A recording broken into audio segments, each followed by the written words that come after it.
Get it? All right, man. We here, man. Welcome back to look at we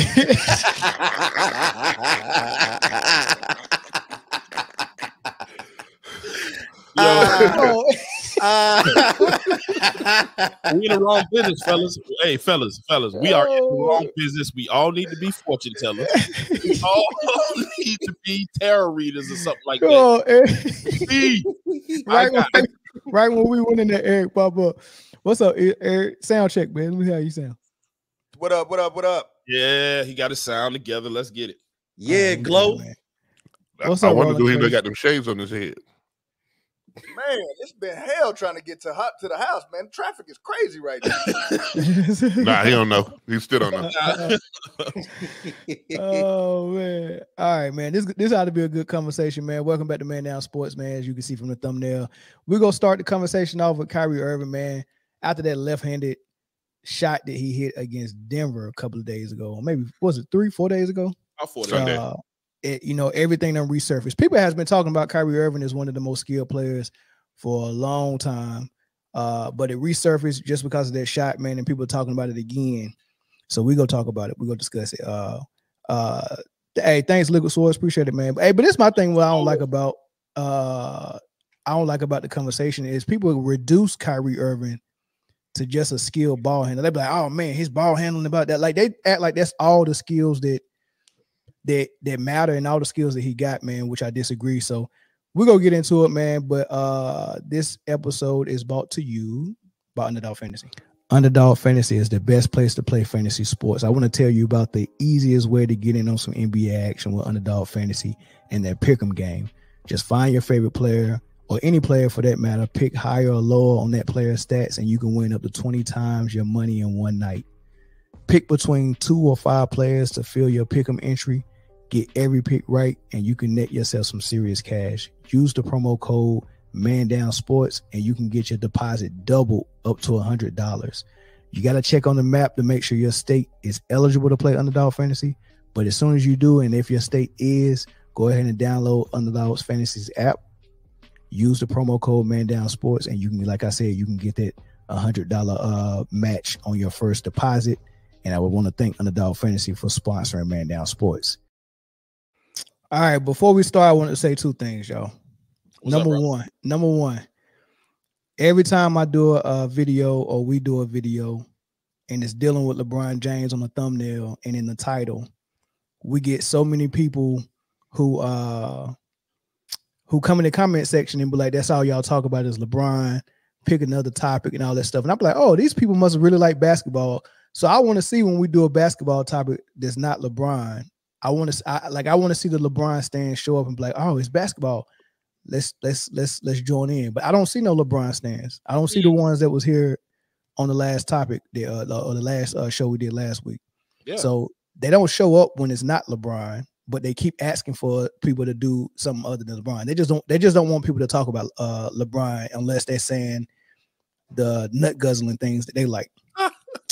Right. Whoa. This is a family show. And then the other thing is our new members. I think we at 10, so we're gonna start cycling y'all in for these panels so y'all can join us for at least one segment. But look like a new member just joined, Cameron Johnson. So that's Cameron Johnson. We gotta get a shout out to A. Harkins, Mikey Brass, that was our first one, Savon Arnold, Malachi Israel, Wizman Ball, and DC Slim, Michael Tafia, Farrell Scott, Tough Dana 3, and Shy Ryder West Sider 23. Those are our members, and I appreciate y'all for joining the team. And there was one thing. Oh, one more thing I wanted to say. Somebody was crying on Facebook today about.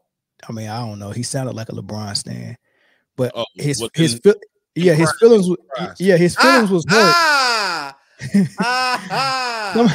Somebody's feelings was hurt because Kendrick Lamar decided to wake up and have J. Cole for breakfast and Drake for lunch. And so Chris got is that how we feeling? Is that how we? So we, you know what, man? Hey, F Kendrick Lamar. I'm standing on that. 10 toes. Okay. I'm not even so mad about the Kendrick Drake beef. That's been 10 years going. We knew about that. I'm mad that, like I said in the post, man, you got to go hop on somebody else's project displaying they beef with Drake to go and shoot your shots off, and you shooting strays at somebody who showed you nothing but love. That's weak sauce. It was a stray. What? No, so strays. No, the J. Cole shot was a stray. I don't know if it was straight. Because he shot over there. It was direct, but I mean, J. Cole showed nothing but love, right? Hey, I think that was a scope and everything on that shot. Yeah, he might have been a sniper. Yeah, and he circled the block. Hold on, how dare you compare me to a LeBron stand? That's blasphemy. Hey, I think he had a laser on that thing, like with a red. that is blasphemy, Mel. That you would compare me to a LeBron stand. My gosh, you was in your feelings though. I love the competitive energy. I love it. I mean, I hope we gonna get some good bars out of this. I feel like so.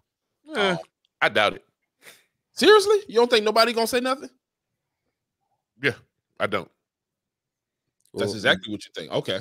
Hey, I'm gonna let y'all know now. Big Sean creeping around the corner, so he just waiting because he been waiting to try and get back after that control verse. Hey, Jay, I'm gonna need you to be more positive. Big Sean. Who's that? Yeah, y'all know my brother. Y'all know that dude saying give me the like? Is that dude saying give me the like? No, that's Sean Paul.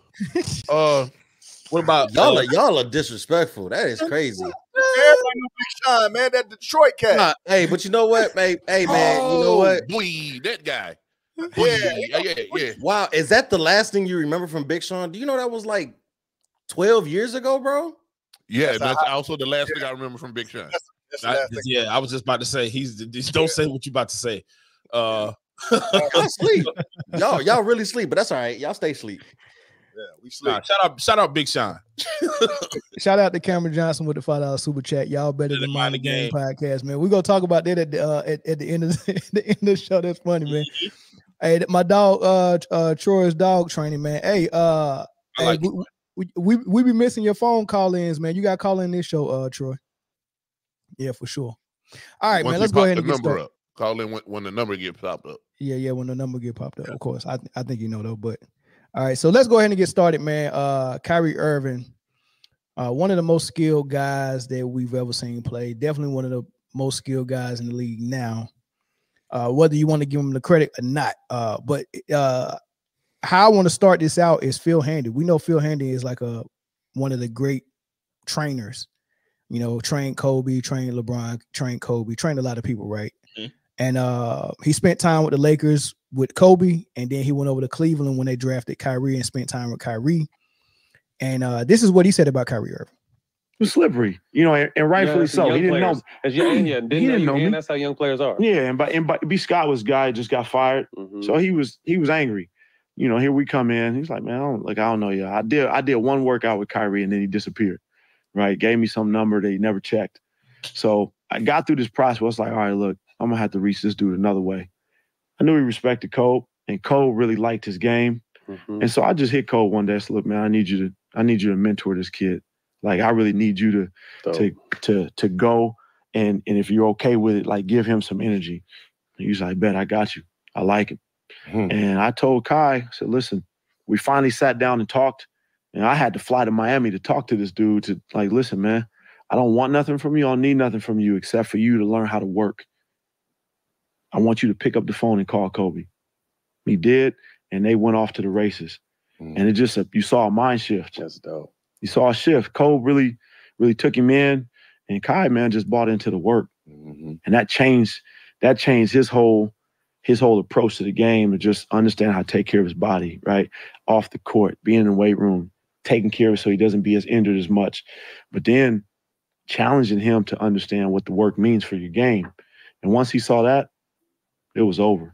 He just took it to a whole nother level. He got the best field bag. He got like, nah, Stack, I can't even let it go down like that. Kyrie got a bag of his own. Oh, no question. Now what we did was fine tune his bag. Yeah, exactly. Like, to where he started really locking in on details of his footwork, of his balance, on how to get guys off to where you can get to a spot and get to your mid-range, how to be able to better finisher, how to pull up at the three. Once he really like honed in on the small details, man, bro, he one of the coldest, man. Like, listen, you just coach the best, bro, my boy. I'm gonna go out on a limb and say he is probably one of the most skilled dudes to ever play this game. No question. Agreed. We say that all the time. Agreed. Like Total from a package. skill standpoint, Right. bruh. All right, before y'all start, man, I think, hey, if you got your cursor over the comments, I think it's automatically putting the comments up. So move your cursor off of it. I don't know how they keep popping up. Is anybody putting them on there? I thought I had mine over. That's why I moved it, and I've got to touch it. So I was making sure nothing was on my screen, but I saw it too. It popped up and it disappeared, pop up and disappeared. I'm gonna do like Chris. Yeah. I tried to put one up there. I tried to put that one up there, right there. Oh, okay. Okay. So that's a legit one right there. Yeah, all right, well, just make sure your cursor is not on it. But thanks for the super chat, Christian. I'm glad you like the show, man, for sure. Appreciate you, bro. All right. So here's the thoughts. Phil Handy, man, is a great trainer. So if he said it, it got to be some truth to it, correct? Like, how skilled y'all think Kyrie is, where y'all rank him at, but more than that, what are we talking about when we say skill? Like, what are we talking about? Because some people just say it's dribbling and layup package. That's not what it is. I tell you what I think it is, but I want to hear what y'all think it is. But go ahead. Who's gonna take it first? Go ahead. Personally, man, he got the whole toolkit, man. He can ball handle, he can play inside, outside, off the ball, on the ball. I mean, he's all around just a great player, man. Whenever he show up to work. He gonna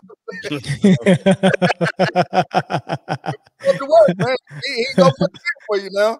Get him to the job, but hey, once you get him to the job, he got it all.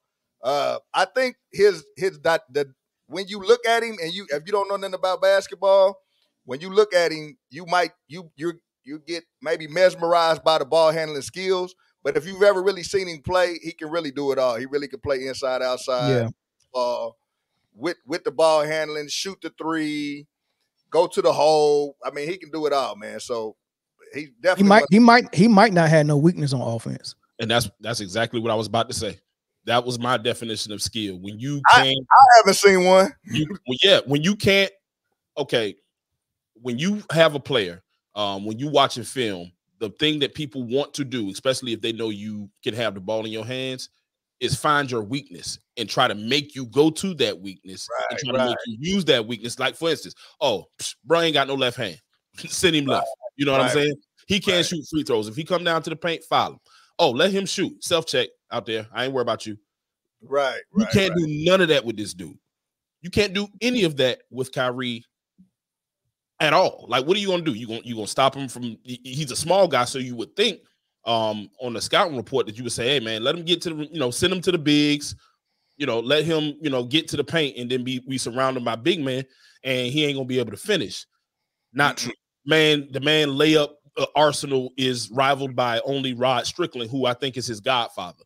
We know he can shoot. We saw what he did in the finals. We saw what he did on the biggest stage. There is, I don't think it's no offensive flaws to his game. Could he be better defensively? I do think that he could be better defensively, but I think when you have a 6'2", 6'3" guard, in a land full of giants, there's going to be limitations defensively already, just because I'm not as tall as you. So when I think of skill, when I think of him being one of the most, if not the most skilled dude in the league, I think of no weakness, no limitations, and I can get him to do anything I need to do on a basketball court. Yeah, honestly, everybody go point to that low hanging fruit of defense, and I'm trying to tell you, y'all need to go back and watch Kyrie Irving play defense. I don't see Kyrie Irving. No, he's not a liability. He's not a liability. He's not. You can't come through Duke and not play defense. Sports and Fitness Rants, man. My dog. If y'all haven't subscribed to Sports and Fitness Rants, man, y'all go check him out for sure, man. He got good content over there. But what's up, Sports? But yeah, Kyrie plays defense. I don't know when he got that bad rep, but it's just people not doing enough work to go in there and find out for themselves. They're just listening to other people say that, man. And if you listen to ESPN still at this point, I don't know what to tell you. What it boils not like. So for me, I just think about, like, say for instance, you're about to start a 9U AAU team, right? And everybody bring their kids in, and you don't know what you have now, so you break everybody off into groups, and then you do the little drills or whatever. We really haven't shot a ball yet. He would kill all those drills. Every drill you put him into, he's probably the best performer in all those drills. He is the drill. Yeah, that's what I was about to say, and it translates to actually how he played. Whatever he needs to do in the moment to get past his man or set up the shot that he wants to take or the pass or whatever, he can do it. Like that, I think Zoe said it, man. There's no weakness offensively in this game. And then defensively, he's a decent on-ball defender and an even better help side defender. But he's playing in a system where defense is not a necessity. It's actually frowned upon on the court. No, they playing in a system where they gotta pre-rotate on Luka on whoever he's guarding. So everybody end up being out of place just so Luka don't give up layups. But I gotta give Luka his props, man. The last game, he been D'ing up, pause. Yeah, his defense, and that's what it's gonna take. That's what it's gonna take. Go ahead, y'all. Go ahead, Chris. This my thought. I'll let Chris go last. This my thought, right? No, as a matter of fact, Chris, you go first because I want to pinpoint. I want to pinpoint what. Hey, stop picking on Chris, man. Go ahead, Chris. Chris, my dog. Picking on Chris, man. Hey, DC Slim gonna mess around and call in and get on when he come in here trying. This dude done said Gary Payton, Isaiah Thomas, Rod Strickland. Hey, that's gonna be a real good conversation when you call DC Slim. Yeah, it's gonna be good. Can't wait.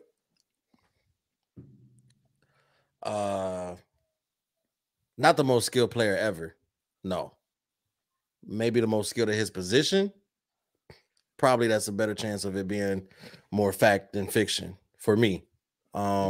Because you got as the most skilled player ever. Kevin Durant. I knew he was gonna say KD. And I'll go ahead. I'm gonna let you finish your point, but I got so of that. Go ahead. One of the comments. And we know that Kyrie isn't a slouch on defense, right? He has good enough defense, but is it elite defense? No, it's not elite. And so there are other people who can do a multitude of things flawlessly on offense and have elite defense. But at his position, I think that non-elite defense is better than other people at his position's defense. On top of his offensive bag is better than everybody else's offensive bag at his position. So to say that is he the most skilled guard, I wouldn't dispute that. But of course Kobe and Jordan go be in that conversation for sure. But I wouldn't be mad about hearing Kyrie. Yeah, and then of course if you saying Kobe and Mike, then that's already people who say that those are the most skilled players ever as well, right? So let me ask you this, because skill to me is anything that you can work on and master, right? Mm-hmm. Defense is mostly about effort, energy, and effort, and you know what I'm saying, and probably athleticism. You if you got effort and you're athletic enough, you can be a good defender, great defender, even. Mm-hmm. So there's not really a lot of skill to go with it other than sliding your feet, maybe not knowing which hand to reach with, depending on what the player is at, or knowing which hand to go up and block with. You get what I'm saying? Stuff like timing and all that stuff. Yeah, but it's not a lot to say about that.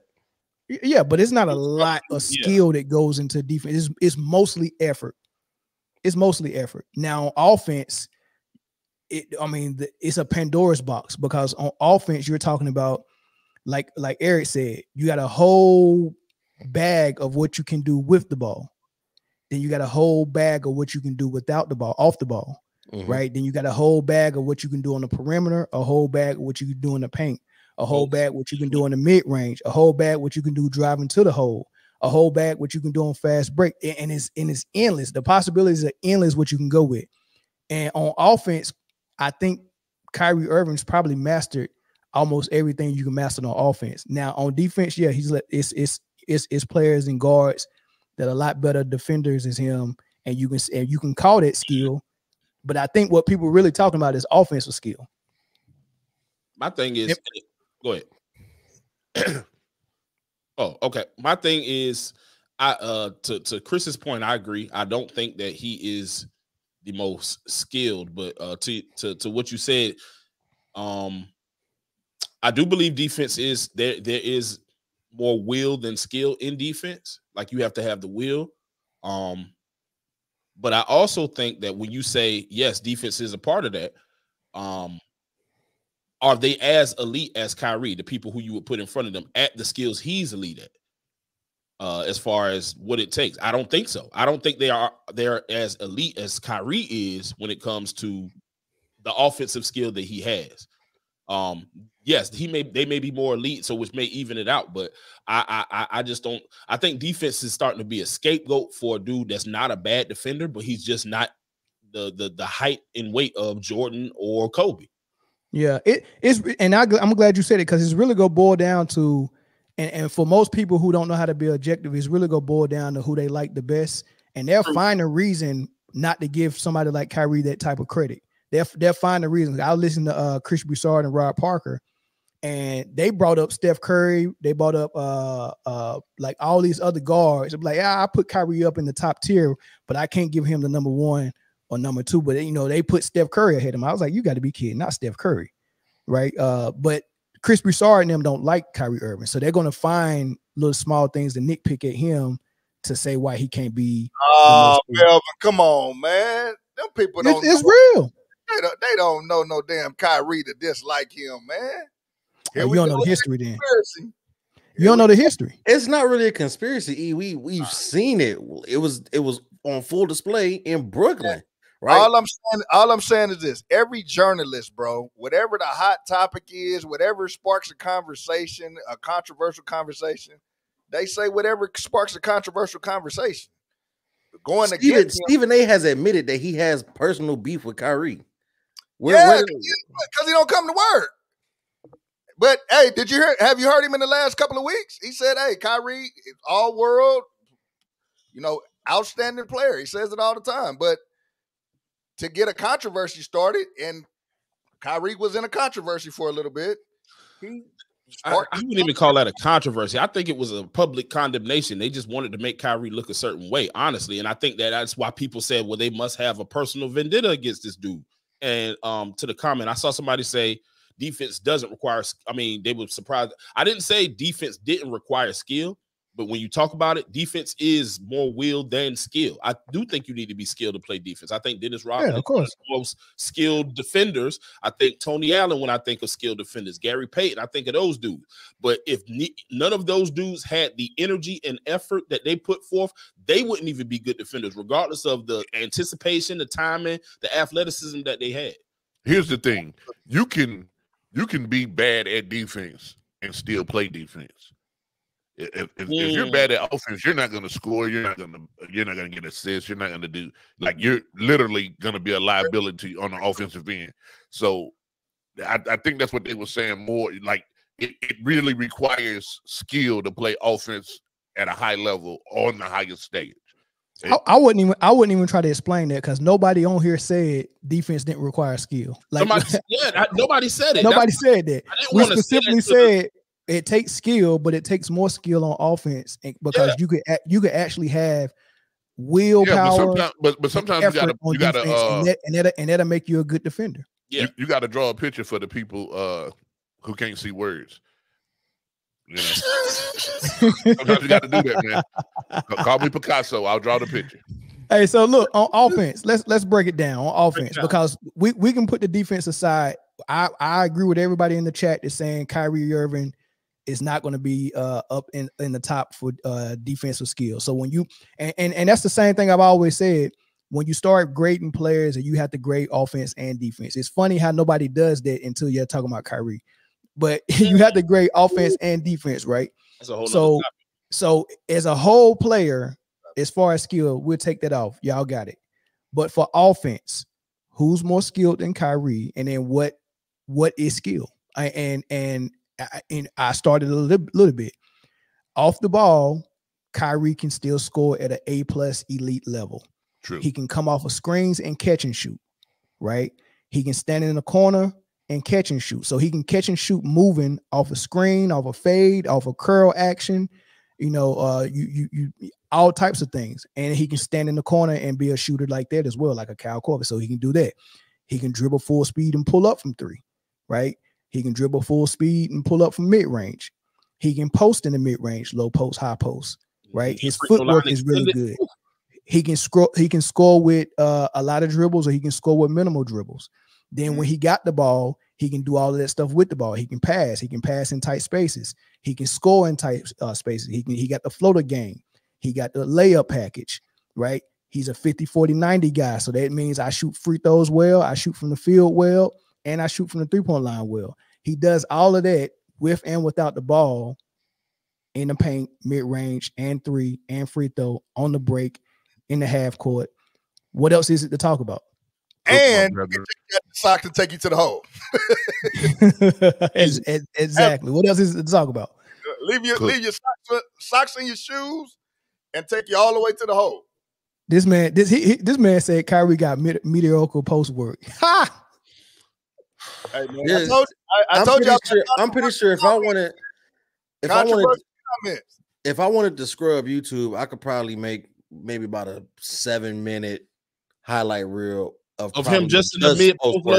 Yeah. Like he I don't know, but maybe people don't watch ball like we be watching it. But like, do people not understand exactly what post is anymore, or do they think it's just you gotta know area? Game, bro, you got to know the game. You got to know how to play basketball. Yeah, like what is the outside game? Like people just talk. You know what I mean? What's the outside game? Oh, maybe outside game. This another person just talking. We just said put defense aside. We'll give you that. He's not the best skilled person on defense. You got that. We're talking about offense now. Yeah, they so afraid to give Kyrie Irving any credit for anything. My question is why? What is the problem? What do y'all have against Kyrie? I think they told him not to like Kyrie, man. That's what they told him. Yeah.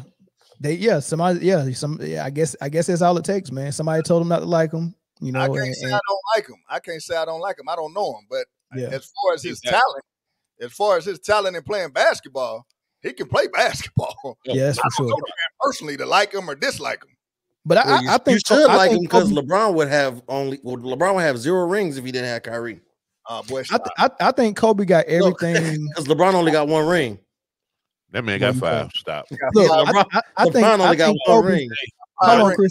I think Kobe got everything Kyrie got, except Kyrie does it better. Kyrie shoot the 3 better than Kobe. Kyrie shoot free throws better than Kobe. Mid range might be about the same. Kobe might be better in the post because he's bigger. Kobe's better on defense. Kobe come to work. Kobe coming to work, I guess. Yeah. I mean, so it's not a foregone conclusion that is Kyrie. Kobe's got a good case. Mike's got a good case. Maybe Kevin Durant got a good case. I would. Robert I would say the big fundamental.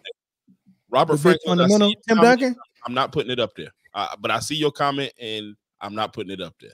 Who? But I appreciate it. Robert, the thing is that I agree with a lot of what he was saying a couple of different times, but we're not putting. Oh yeah, we can't put that up there. I just saw it. Put that up there. I didn't even see it. Just trust us. Trust us, man. You'll agree though, but you'll also understand why I don't want to put it up there. Robert Franklin, I appreciate your comment, brother.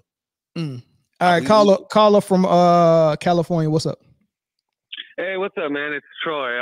Man, where you been, man? You one of our best callers, man. I've been training a lot of dogs, and I've been doing a lot of stuff. But you know what it is I just got to catch the wave of the schedule. But no, this is a good topic, and it even has me thinking because obviously, before I get into most skilled player, because that's a heavy question. I would say one thing that if I had to just focus on Kyrie's game, it wouldn't be defense. Obviously, when we talk skills, we're looking at the offensive side of the ball, like you were mentioning. It's a much vaster ocean. Like the defense is, you guys already mentioned the two main points of defense, effort, and I would say you got to have discipline on defense, which goes to game plan, right? You got to be disciplined, and good scorers can become disciplined. Like that's why Jordan, Kobe, these like Kyrie, they can lock in on defense.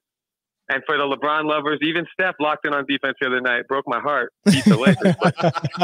Anyways, after 20 minutes of waiting around, he was disciplined enough to snatch the ball up. But anyways, he ripped LeBron. That was beautiful. Real bad look. That was beautiful. A real bad look for LeBron. But I will say this with regard to Kyrie, there is one offensive skill set that he's not as good at as, say, a Jordan or a Kobe. It could be due to the type of play we see now. But I will say, Kyrie has everything. I guess it's a good nitpick if people want to say, oh, he's not got the most impressive, like, mid-post game. But I think that's wrong. I just don't think he finds himself in the mid-post that often. Like, you don't see guys camping in the mid-post on the baseline past the break, right? That went away with Dirk, and I don't even think KD don't even use it that often. Nobody uses that more. Exactly, and he don't pass out of the post as good as like a Kobe, a Mike, guys like that from back in the day. But he doesn't see that spot on the floor as much. And I'll give, that's where you see the layup package, the finishing, and it's hard for him to get shots off. If he's going to work mid post, he's smaller. It's probably not as efficient as work his dribble and just, well, I'm done, I'm stopping. Like a guy who's 6'2", 6'3", he's going to stop on a dime even harder than a guy who's Kobe or Jordan size or, a KD size. KD don't got to stop on a dime. He can stay mellow and slow, and just when he pulls up, you're not going to block it. It's not going to happen. Yeah. But I would say that's the one, if I was nitpicking Kyrie compared to a Jordan, compared to a Kobe. And, I think the reason I would lean most skilled player, I might always lean Kobe, because when you have the full offensive game, the way Kobe got tough shots off is crazy. Like, of course, the ball was all the way up, arms fully extended, just the flick of the wrist. Sometimes he even got the thumb involved, which you're not supposed to do, right? They tell you keep the thumb out of there on the shooting hand. But he would use it. He'd be like, "No, I'm going to twist this ball up because I need a little extra English on it." He kind of broke rules. He learned so many of them, he broke them. But we're at a nitpicking level. Yeah, we are at a nitpick. You know what I mean? So top 10 all time, you got Kyrie in there? Skill? For most skilled? Yeah. Absolutely. Yeah. And I would say, I'd only make one other point is, I hear the point of saying someone like KD is the most skilled. But I would lean away from that personally, because I look at skills as acquired tools, right? We're born with natural skills, but there's natural gifts and like learned skills, in my opinion. And you acquire skills and you fill up the bag, right? You got the deep bag of tricks. KD don't need all that. He's a 7-foot guy who stayed thin, stayed lean. KD don't need a big, deep dribble package. He just pop, okay, Hezzy, I'm pulling up. You're not going to block it. It's just not going to happen. He don't even need it. I think Dirk might have more pound for pound, might have more skills because he was slower. KD ain't slow. He's fast. He stops easy. Yeah, I think I think Dirk definitely scoring the post better than KD. That's one thing that frustrates me about KD. Best build ever. Yeah, KD might be the best basketball build, like starter build ever. He's long. He's lean. He never packed on a bunch of muscle. Yeah. His shot is still sweet. Some of these guys get the muscle, and all of a sudden the shot becomes real ugly. Yeah. And exactly. And so, I think it's not a knock on his game. It's just like how you can't knock KD for having natural gifts, but also it's like, you might see more skill from a Steve Nash, but he's not better than a Magic Johnson at playing point. Magic Johnson he was 6'8", 6'9". He was just, you're not going to get in his way. You're not going to stop his vision. Right. But he ain't going to shark around the painted area, the dunker zone, when he's dribbling with, to find the open man. He's not going to do that Steve Nash stuff, dribble 3 circles around the bottom of the hoop. It's just not going to happen. Right. You don't need to do all that. Got it. Hey. Someone's laughing at that, but that was Nash's game right there, bro. I'm not going to stop dribbling. I got someone coming in. So, yep. But yeah, man, I mean, Kyrie has got everything. And I think a lot of people hate on Kyrie because it's easy. It's easy to hate on Kyrie, right? Easy target. He says wild stuff. He does wild stuff. He thinks for himself, especially Stephen A.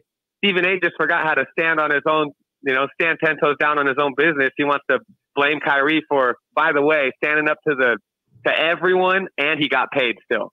Don't let that ever get past you. He may not have gone to work, but Brooklyn still paid him. New York still paid him.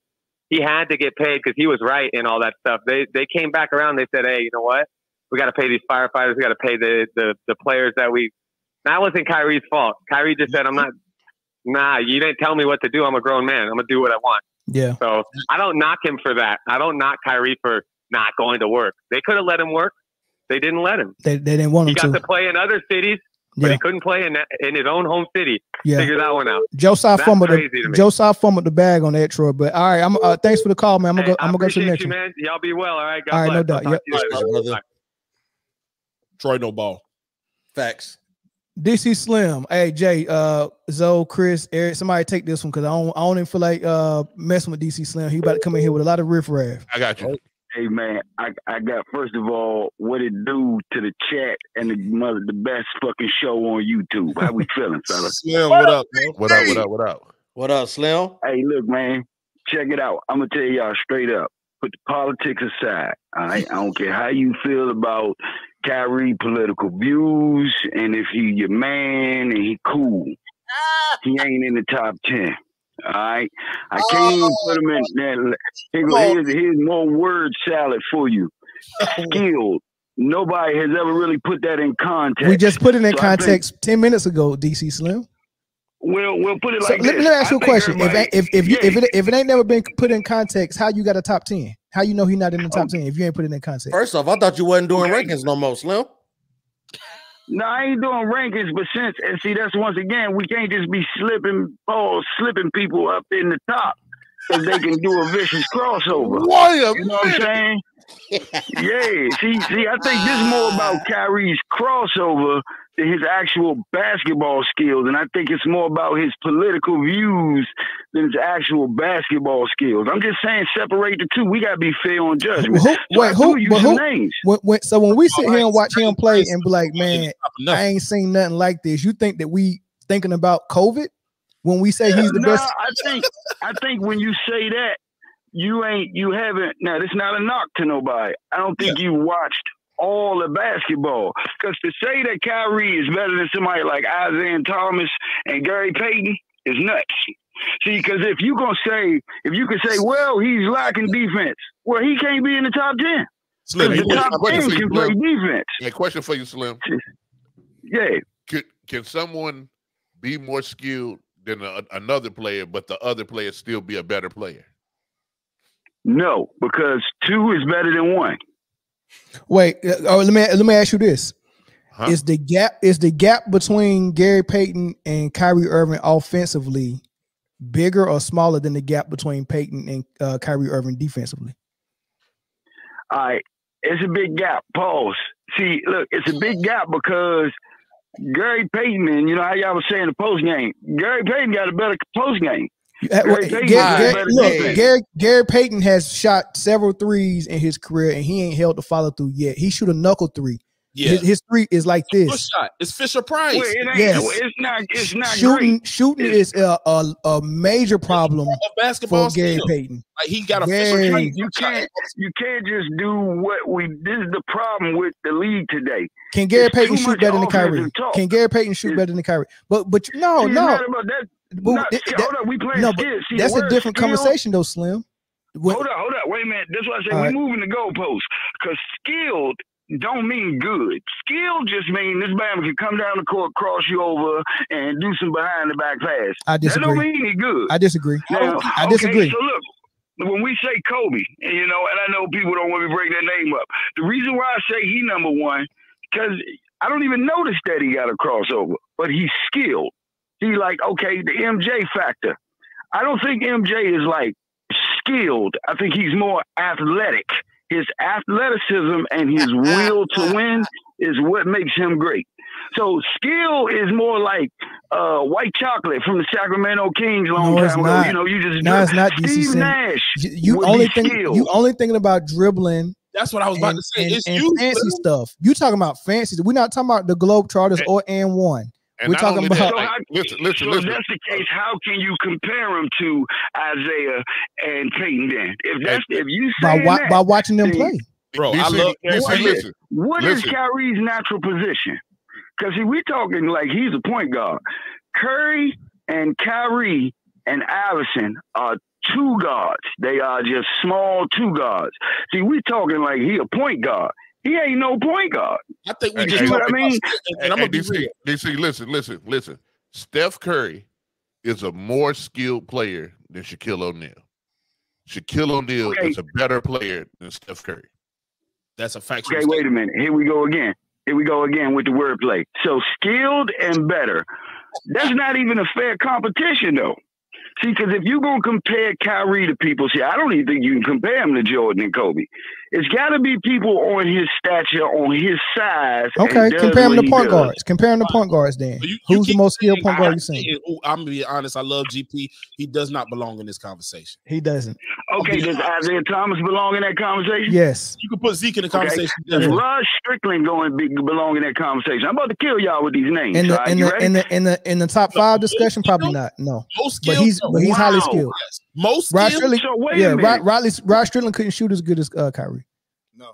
Okay, so once again, so everything you're going to take away from somebody else, I can do the same thing for Kyrie. But the problem is, Kyrie playing in a league where he's really not being challenged on defense. So I got to give somebody credit who played against a better defense and I would say a tougher league. I give you that, but we can still see when someone shoots better. Yes. Okay, see, that's not a, see, I don't, once again, we move the goalposts again, because some people might shoot better. Yeah, but that's one of the, might shoot better than Isaiah that's Thomas, one of the skills, that's one of the skills we would grade. All right, let's do this, make it real easy, so we can go to the next caller. Let's make this real easy. Let's just say hypothetically Rod Strickland and Kyrie Irving got every same skill offensively. They both got it, and it's above average. Who got the high? You want to do this? Okay, let's say it's all above average. They're dribbling, their off-ball skill, their catch and shoot, their dribble drive, their dribble pull-up, their layup pass, everything, their runners, their free throws, their threes, all that is even. It's Kyrie Irving would still grade higher. Kyrie Irving would be at an elite level at most of those things, where Rod Strickland would probably just still be above average at some of them, especially the shooting. Well, how would Rod Strickland be above average when Rod Strickland used to cook Jordan? Just because you cook somebody don't mean that you are at an elite level at everything. Great. Rod Strickland, hold on. Rod Strickland said so himself that he wasn't that great of a shooter. I thought he. Look, see, I'm not saying. See, once again, the word skilled again. Skilled ain't. That's skilled. You got a shooter who can shoot, and then you got like a skilled shooter who can shoot with his eyes closed. That's skilled to me. No. Now, Shoot. No. DC, shooting is a skill. Shooting is part. Everybody's game in the league is different. Yeah, so I get that, DC Slam, like but shooting is a skill. Shooting is a skill. If we list all the skills on the sheet of paper offensively, with and without the ball, we list all of them. Without the ball, in the paint, in the mid range, at the free throw line, at the 3-point line, all of those things are a skill. It's probably hundreds of them, and we start checking the boxes, either proficient, below average, above average, or elite. Right? I'm probably going to check more boxes for elite for Kyrie Irving than I would for Rod Strickland. So watch this. Do you think Jordan is more skilled than Kyrie? Because I don't. It's very possible. It's very possible. Kyrie Irving is he's in the conversation. He's in the conversation, but when you move to that 3-point line, Kyrie Irving is going to get Jordan, and when you move to that free throw line, Kyrie Irving is going to be more elite than Jordan. You know. So what you just hold on, time out. Let's paint a picture, because sometimes you have to do this. Yeah. This man just said that Kyrie Irving was not more skilled than Rod Strickland, but is more skilled than Michael Jordan, which makes Rod Strickland more skilled than Michael Jordan. Michael Jordan. Yeah, he's more skilled than Michael Jordan. We appreciate the call, man. I love y'all. Hey, look, I'm gonna hang up. Let me say this right quick though. I'm gonna say this. I just don't think it's fair to Kyrie or older dudes to try to put him up there like that. Shorty's just a beast. To try to say greatest ever, whoo, that's a stretch, man. I love y'all. Greatest fucking show on YouTube. Be easy. All right, thanks, DC. All right, DC. Boy, never a dull moment with that guy. I know, man. Who want to answer that super chat? I want to know what is there any legit basketball related? Shout out to Roland Curtis for the super chat, by the way. Is there any legit basketball related reason for why the NBA left Kyrie Irving off the top 75, and then who are easy? Actually, no, there is no legit basketball reason why Kyrie was not on the NBA 75 list. That was pure bias and hate and dissent for Kyrie Irving. That's three. And who I'm taking off it? Get Anthony Davis ass off that 75 list. Easy. Get Dame Lillard off too. Get Westbrook off too. But before you get to either one of them, you got to get Bill Walton off of there. Bill Walton you got to get Bill Walton off of there every single time. That's fair. As long as Bill Walton is on the list, there's space for one more. I don't care who it is. But for sure, you got to take Westbrook off of there. Dame, AD, for sure. And you do have to put Dwight. Perfect. Dwight shouldn't have been locked. You 100% correct. Dwight should have been on there too. Shit, and I'm taking James Harden off too. Me too. 100%. 100%. There's no reason James Harden over. I keep everybody y'all name as long as Bill Walton's still on there. And once you take Bill Walton off, we can start taking these guys off too. All right, this is the last caller. Rod, what's up, man? What's happening, Mel? Hey, shoot is a skill. Best skill player ever? No, because like you all said, defense. But look who y'all comparing him to when you do mention defense. You bringing up Kobe, you bringing up Jordan. I mean, just putting him in that class, you are proving how good his defense is. Yep. Now, you just brought that to my attention because I didn't realize that. I minimized him because of his defense. But y'all just made me see that, hey, maybe his defense is. Then I think it is. Looking at who people is comparing him to. If you compare him with Jordan Kobe, putting him in that class, or Gary Payton, the Cub, you put him in that class, then he must be pretty good on defense. But still, offense, one of the best we ever seen, hands down. Yep. Appreciate that, bro. Appreciate that call, Rob. All right, peace. All right, appreciate it. Rod Strickland is more skilled than Michael Jordan. I want to know. Caller from Ohio. You the last caller. Go ahead. Okay. First, I want to start off saying, before I put anybody on the first in top 75, even over Kyrie, I put Klay Thompson. I ain't putting Klay over Kyrie. I can't put him over Kyrie. The only person I put Klay over is still Bill Walton. I'm saying, Klay Thompson didn't make the top 75. I said I would put him on there before anybody. Nah, I put Kyrie on there. You think Klay better than Kyrie? Yeah, Klay was a two-way player, 4 championships. I agree. One of the top 3 greatest shooters of all time. Okay. So I mean, yeah. But anyway, I would just say as far as skill, I'm a Kyrie fan, but I don't think he's the most skilled. I think the shot that he made was incredible the other night, and I think it caused a lot of impact around the league as far as what he can and cannot do. Right. But I think what you have to do is really pinpoint what are you considering skills, and first shooting has to be number one. I think shooting is such a underrated skill. You have to be able to shoot. And that's why I have Westbrook. When I grade Westbrook, I take a lot. Shooting, you have like getting to the hole.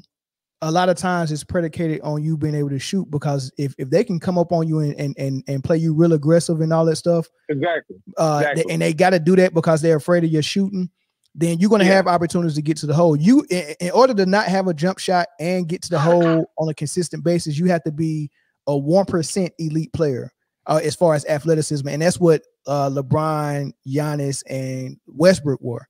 Yeah, they were in the 1% for their position and probably on the court. Period. As far as speed, power, athleticism, and all that stuff. So they didn't really need a jump shot like that. A jump shot is the number one most skilled thing you need to have. And you see Klay Thompson don't even have no bag as far as dribbling. And look what a jump shot got him. But let me speak to that.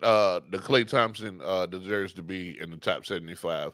I think a lot of times when we're looking at this and analyzing players, we take team success and put that at a high accomplishments higher than actual basketball talent, and we got to be careful when we do that.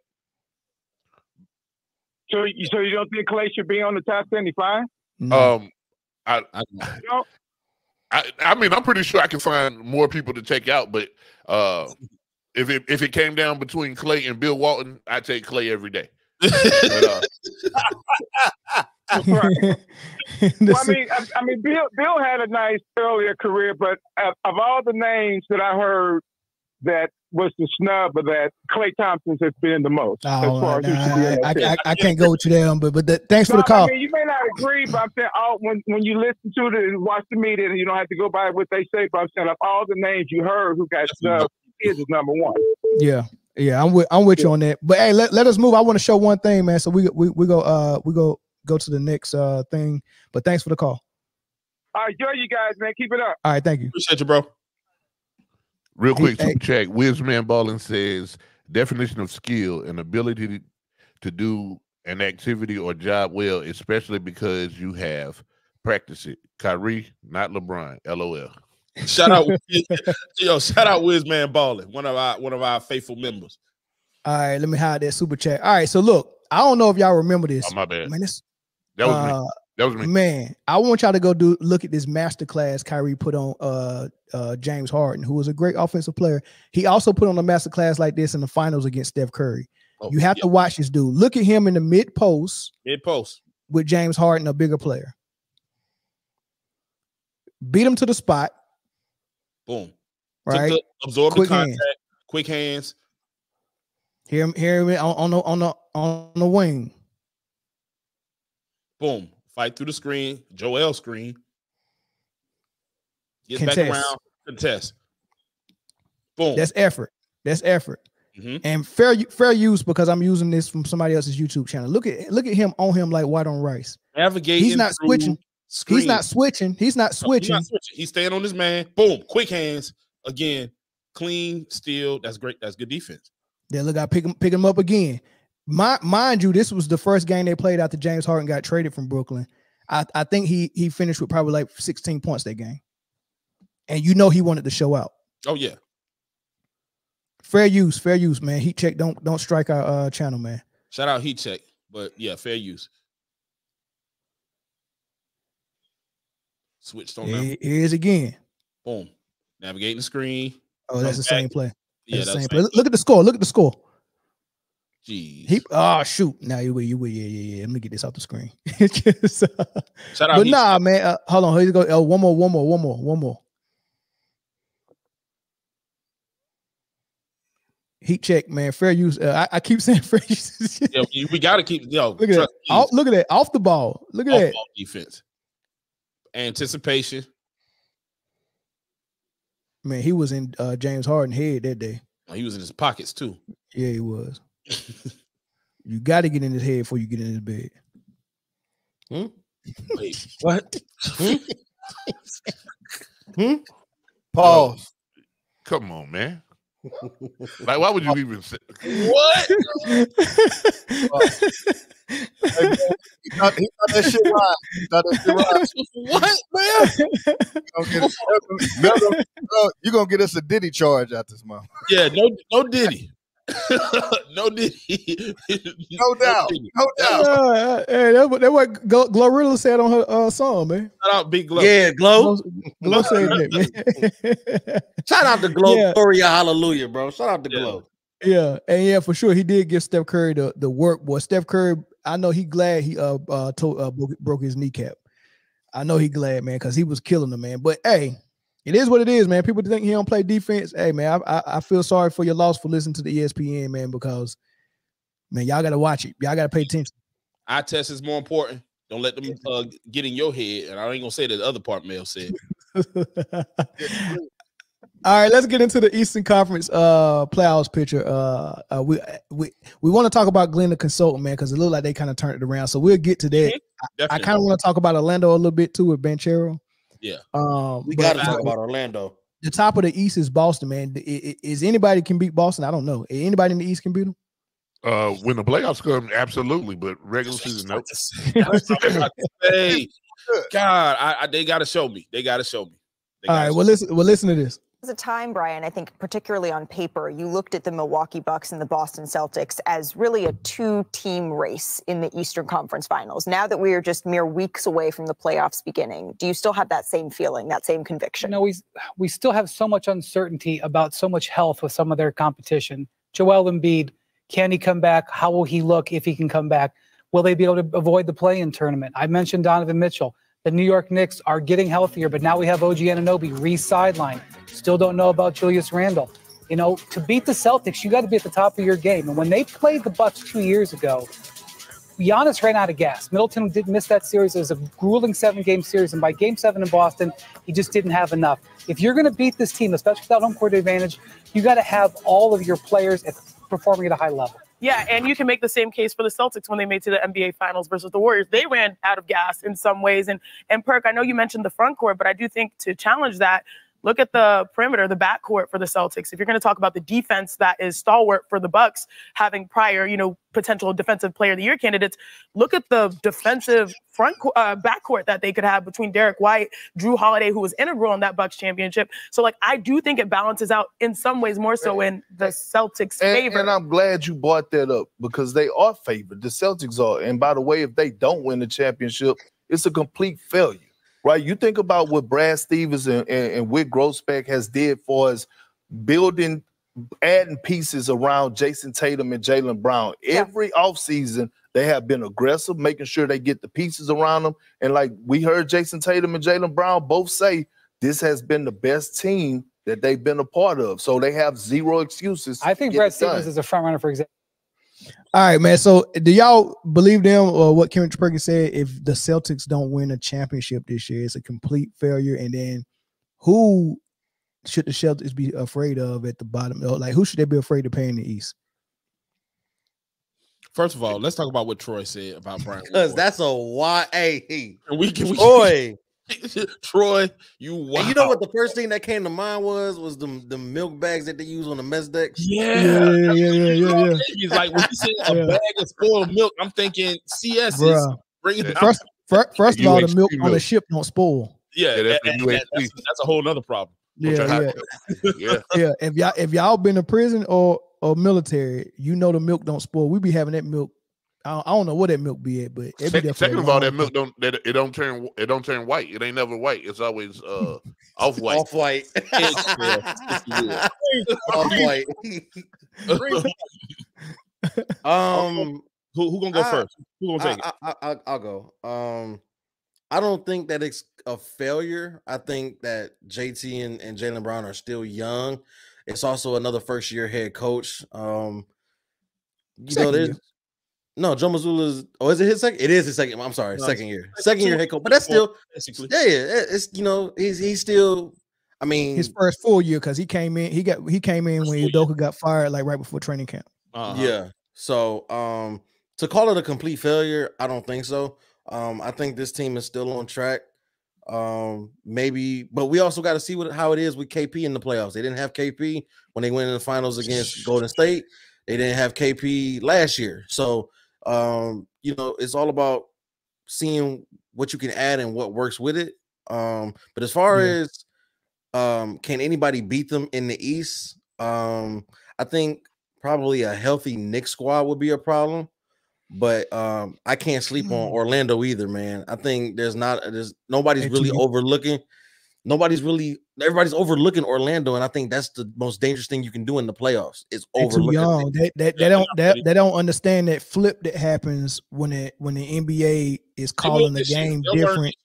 Yeah, they'll learn this shit. But when the NBA start calling it different in the playoffs, and then they start calling it different based on, you know, who you going against. Yeah. There you go with those conspiracy theories. You gotta be ready. Go ahead, E. Go ahead, E. Say it. Look, and that's why experienced teams seem to do better than the inexperienced. It ain't because it's a different game they playing. It's because they understand that this is a different season we playing. Yeah, in the playoffs. No, not even that. They understand the game within the game that's being played. They understand, hey, look, the NBA want us to, you know what I'm saying? They get that part. And they understand, oh man, they you know, we supposed to lose this game. They calling these fouls this way. You know, you know, let's beat the refs. Let's figure out how to beat the refs. Some teams when they find out that they getting called, when they not getting the calls, they kind of crumble. Yeah. But listen, the question was, if they don't win a championship, is it a failure? Yes, absolutely, it's a failure. Here's the thing, but it's not a unique failure. Listen, there's one winner at the end of every season. Everybody else failed. Period. Exactly. Said it. Kansas City, winner every season. Got it. I ain't gonna argue with you. You know I ain't gonna argue with it, bro. Y'all get more. Y'all get home cooking when y'all at the Super Bowl. I'm like, dang. There you go. That's why black people cooking. There wasn't no home cooking. Patrick Mahomes understands the game within the game. Nah, he definitely do. He understands it. He does. Yeah, he definitely understands it. A conspiracy. Yeah. Straight con. But not only, listen, Boston has like they've had the best team in the East maybe 12 times in the last 25 years. Since 2000, they've had the best team 12 times, and you still have that one lonely championship that Glen the consultant won. Yep. Oh wait, that's it. So let's never forget that. So until they add a championship to it, everything's a failure. And it's Beantown. It's a city that has predicated itself on its history of winning championships. Yeah. If now, no disrespect to anybody's team. If this is Toronto and they make it to the Eastern Conference Finals, they wouldn't consider that a failure. But probably not. You got to know where you're at. Yeah. That's fair. That's fair. Hey, That's fair. Conspiracy theories aside, if they have been in the running for the past 5 years, which I can count, that they were favored to win and they just blew it when it came to the playoffs. Whether it was the semi-conference finals or whatever it was, it just fell apart in the end. Don't get me wrong. I do hope Boston go all the way because, hey, Tatum's part of my light-skinned family, and we hope we finally pull through. Jiffy cornbread. Well, look, no love for St. Louis, but you know, he's a Midwest kid. Out of Missouri. Hey, man, I'm wishing him the best. But actually, I think Milwaukee might give him some problems, man. Well, that's a good segue. Chris, dive into Glen the consultant. Pause. Well, first of all, Chris, do not do that. Whatever you do, don't dive into Glen. Don't do that, Chris. Ever. Hey, Chris, be yourself. That is wild, man. Oh my God, bro. Chris, go ahead, man. Don't listen to them, man. Dive in, man. Don't do that. You are on one tonight. That is why. It's only been an hour. We only been doing this for an hour, bro. Why you saying that one? Hey, man, don't let them judge you, Chris, man. Dive in, man. Wow. That's crazy. Hey, you invited over anyway, Chris. It don't matter what they say about you. He said, Chris. I don't know what. What anyway. Can we talk about basketball, y'all? Man, please. I don't know what y'all talking about. I'm talking about basketball, man. Y'all confused. What is happening? I don't know, man. Mel must have took a shot or two or something before he caught on his toe. Okay, let's talk about it though. Glen the consultant. Yeah, dive. Did he figure it out, man?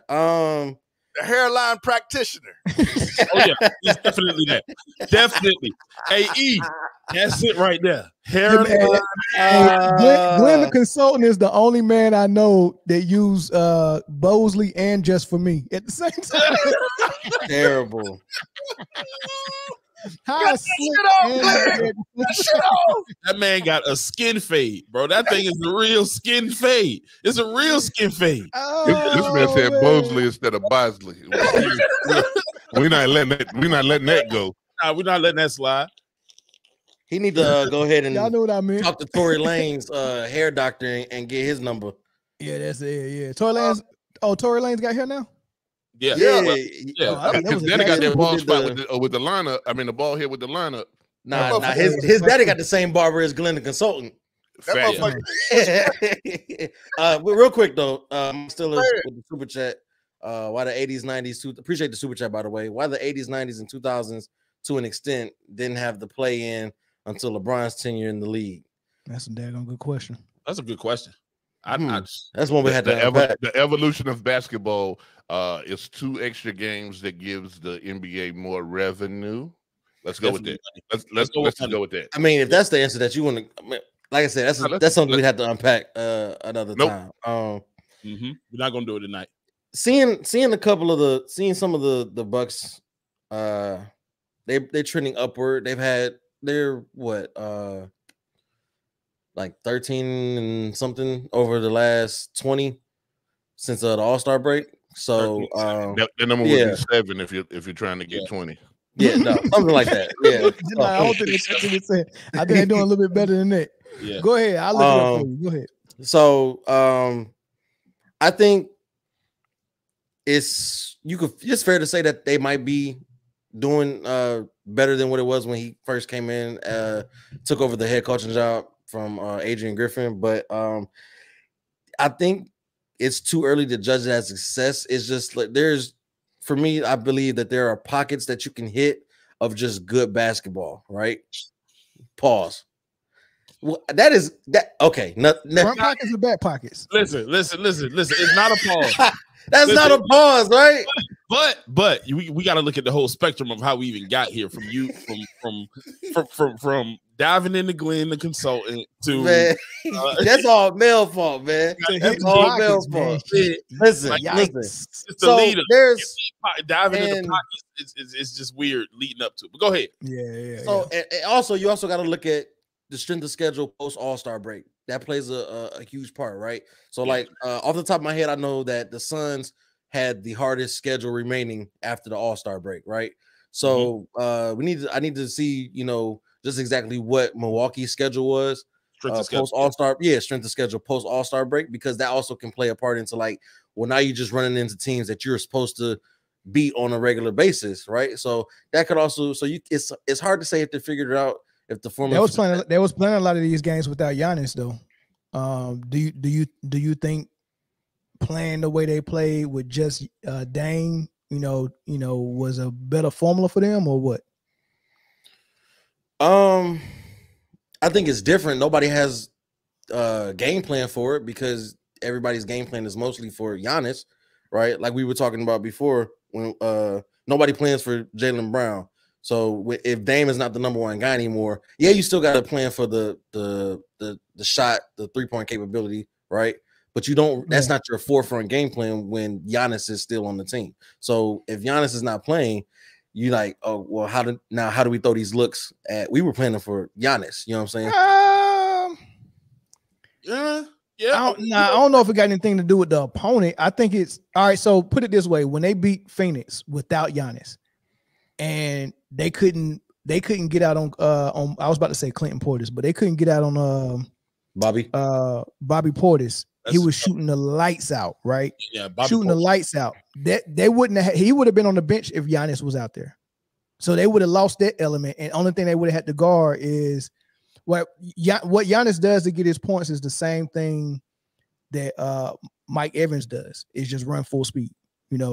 Just run full speed at the rim and jump. Throw the ball up. You might get a foul. You might get an and one.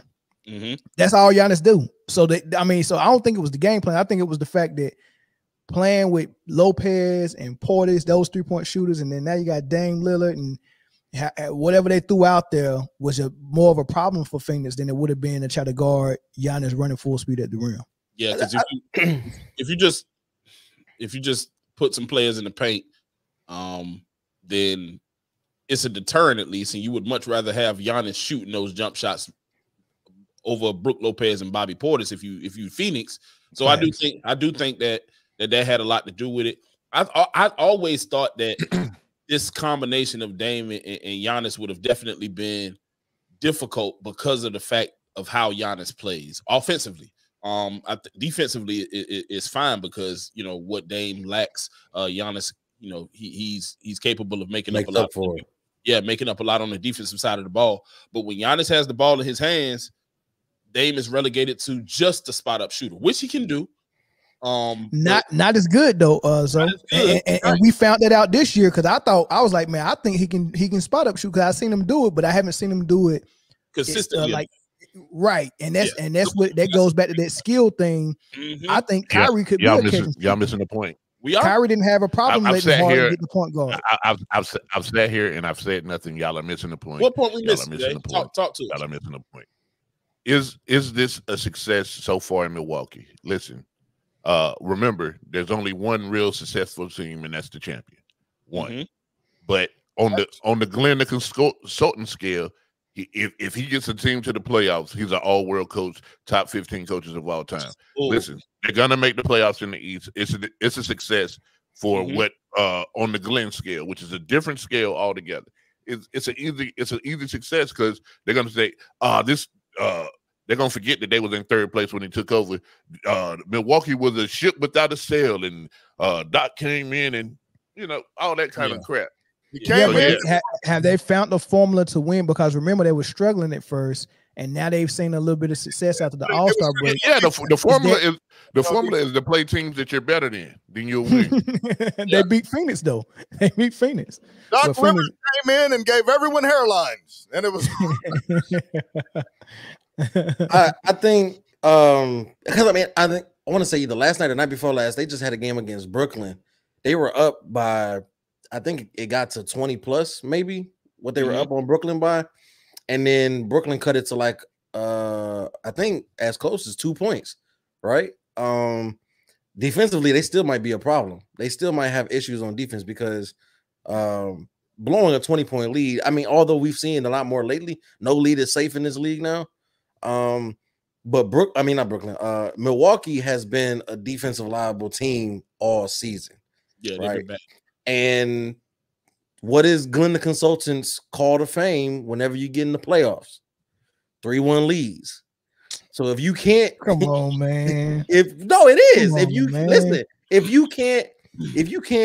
have a 20-point lead and you can't execute and finish the game with that lead in the playoffs, it's gonna be way different and way worse because if you can give up that huge lead to a team like Brooklyn. No disrespect or no offense to any Brooklyn fans or whatever. But if you can let that lead slip to Brooklyn, imagine playing Boston or Miami with playoff Jimmy Butler or New York or the Knicks. You know what I'm saying? Phoenix did that same thing against the Hawks last night without Trae Young. Well, you know what my thing about that was last. I told you about that last night. Yeah, but KD is a vet, Bill is a vet, Booker is a vet. They can't be falling victim to the same stuff that Banchero is going to fall victim in the playoffs. You should know how to beat the refs when the refs ain't on your side.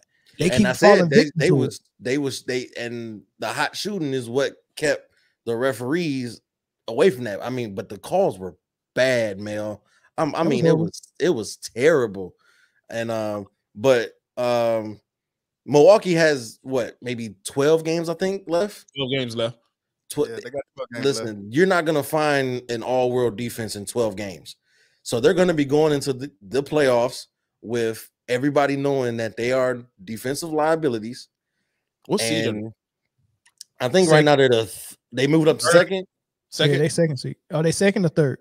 Let me look. They're gonna have home court in that first round for sure, but exactly. They're gonna have home court. That's what I was looking at. Home court means nothing. Home court is not safe when you have Glen the Consultant as your coach. You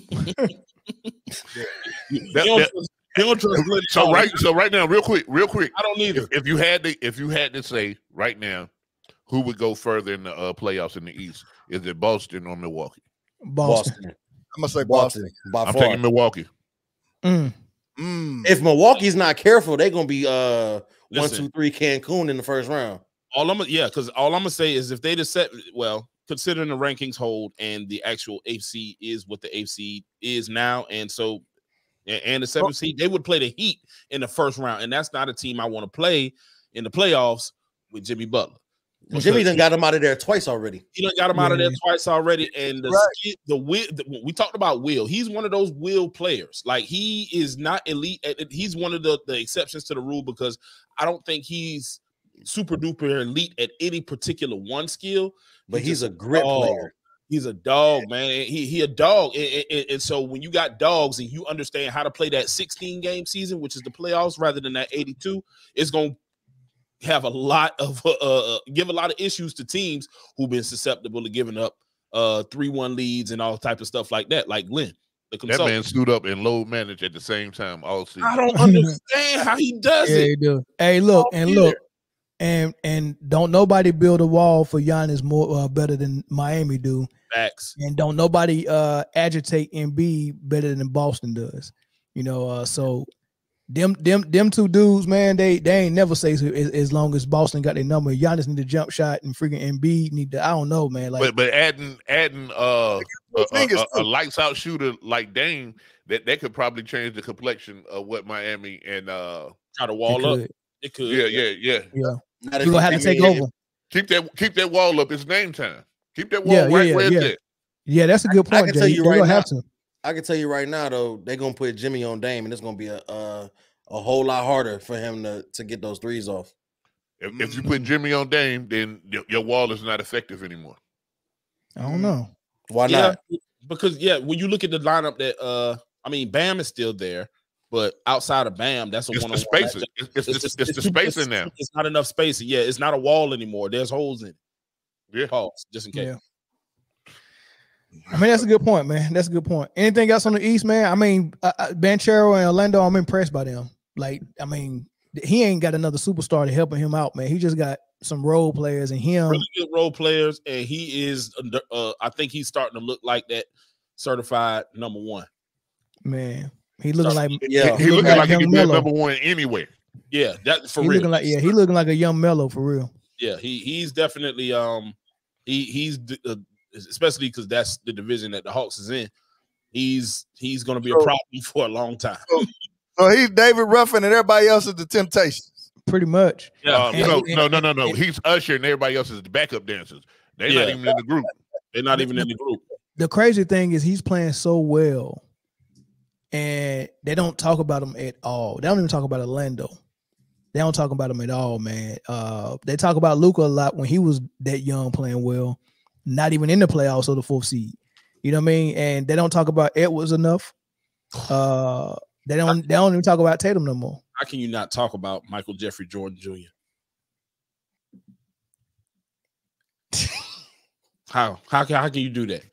I think I seen his people had to be in Freaknik when Mike was down there because that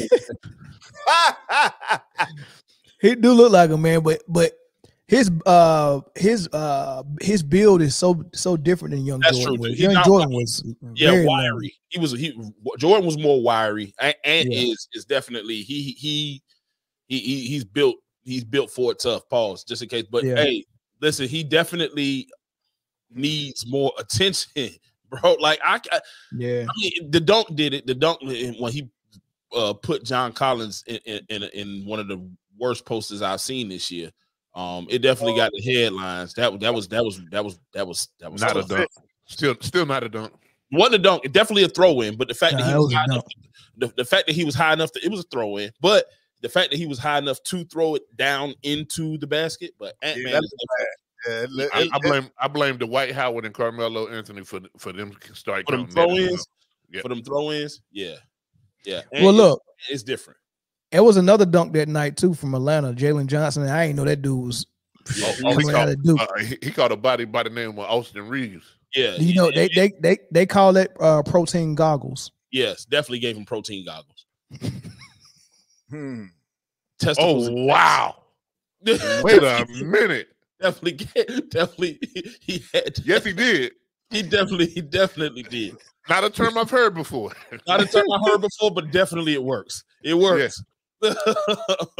Wow. You don't want to wear them goggles, man. Nah, them the wrong kind of goggles. And the funny thing was, they asked Austin Rivers about it after the game. Press He was like, bro, y'all see what happened?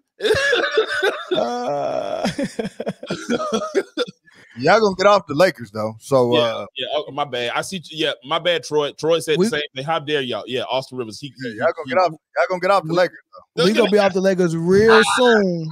We gonna be off the Lakers real soon because they going to the crib early. They going to the crib early, man. Okay, well, okay. Why not?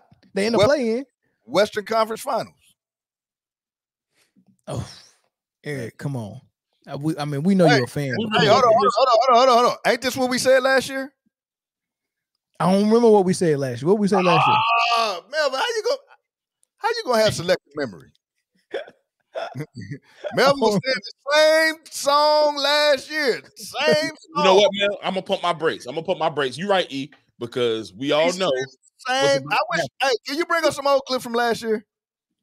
I can. I have it. I got to go find it. I have it ready for next show. But I don't remember saying. I don't remember what I said last year. But hey, just in case they do lose, you just leave them there.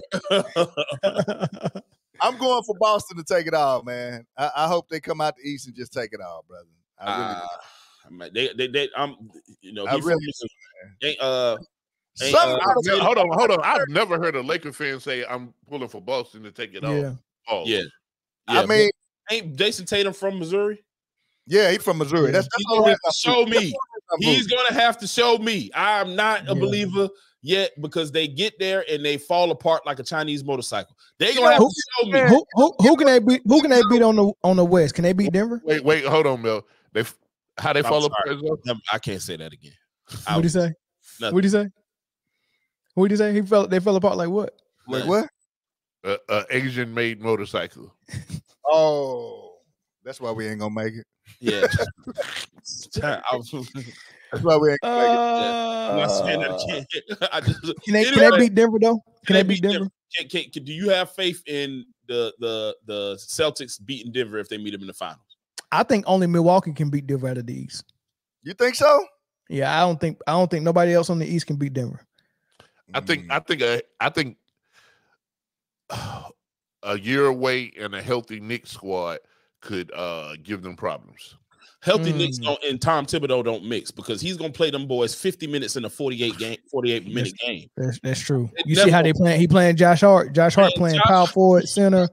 He heating up the bus after the game. What is wrong with Tibbs, yo? Why is he like that? Tibbs I don't know, bro. He's a psychopath. Jeff T said once Tibbs find out who he like, that's what he going with. He don't trust nobody. Yeah, else. He don't trust nobody else. Yeah, so you got to start out with D Rose, though, for sure. Man, he ran D Rose knee. He retired D Rose 10 years early. Hey, listen, Tibbs owes D Rose having his own retirement. That man's still in the league. Yeah, yeah. Memphis. They ain't. No, he's not. He retired. He retired. No, that was Ball Sack Sports. Was it? I got caught. It was the fake. No, I got caught. Fake woes. It was the I fake got woes. caught. Yeah. Damn. Yeah, you got caught. Oh, I thought he retired too. My bad. Nah, he didn't. Yeah. So let's go ahead and shout out to D Rose because he got the best baby mama situation I've ever heard of. Wow. Where are we going with this, Chris? Oh, they all friends, right?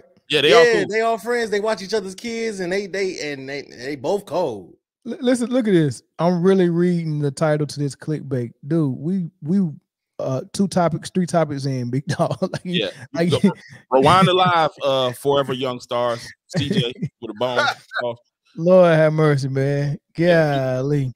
Go ahead. Right. Let's do this NFL thing real quick, man, so we can get to this mind the game LeBron situation. I can't wait to hear Eric's thoughts on that. Mm-hmm. But I want to ask y'all, man, do y'all think Chicago did the right thing by choosing Caleb Williams over Justin Fields, man? I don't, because I'm gonna tell you like this. I like Caleb Williams. Goes to my alma mater, by the way. But SC, huh? Yeah, but you know what? It's a whole different game when you go to the NFL, bro. Whole different game. And a lot of times the number one picks don't be number one. They go out there and the game is so much faster. It's a lot to learn. And I mean, I'm hoping for the brother to pull through, but I would have left Justin Fields as a backup. And it's hard to say that you're in a win now mode with I don't care all the moves you've made, they made hella good move. It's hard to be in a win now mode with a rookie quarterback. Exactly. They went out and bought a Maybach for somebody that ain't got license yet. That's what they did.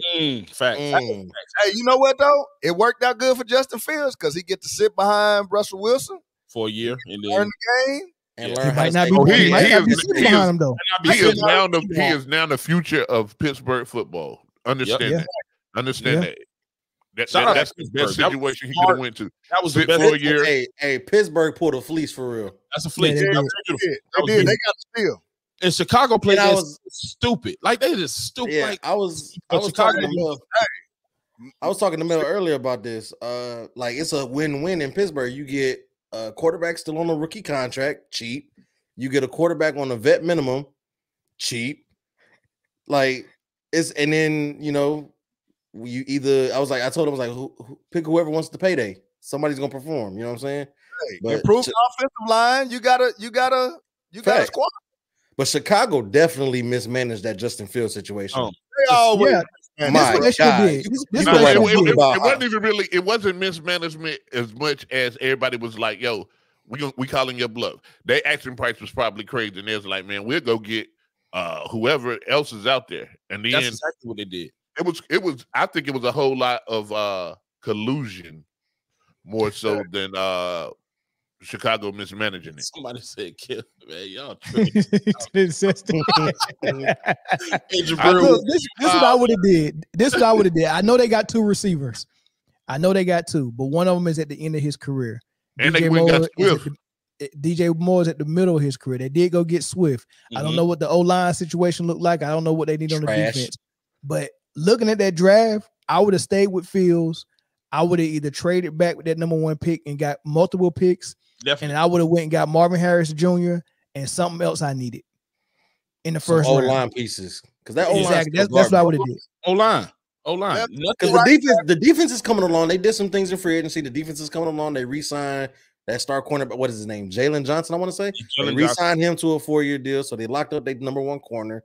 I think they still got some linebackers and everything on contract. So the defense is coming along fine. It's decent. The offense, you know what I'm saying, they got the pieces now, or they're building pieces for that now.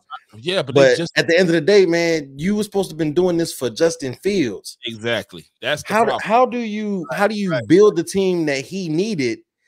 That's one of the biggest slaps you gotta remember it's a different head coach, so the Fields was never his guy. It's still the same head coach. No, Eberflus is still there. No, but Eberflus did not draft Fields. He didn't draft Fields, so it's not his guy. Yeah, don't worry about it, man. We'll catch you up, Chris. You good? Y'all sure about that? Positive. Yeah, positive. First of all, Matt Nagy was the head coach. It was Matt Nagy. It was Nagy. It was Matt Nagy. It was Nagy. Definitely was Nagy. Okay. And I just feel like it's a different front office. So you kind of got to get rid. You kind of got to get rid of Fields, and not only just reset the clock, but you also have to reset everything.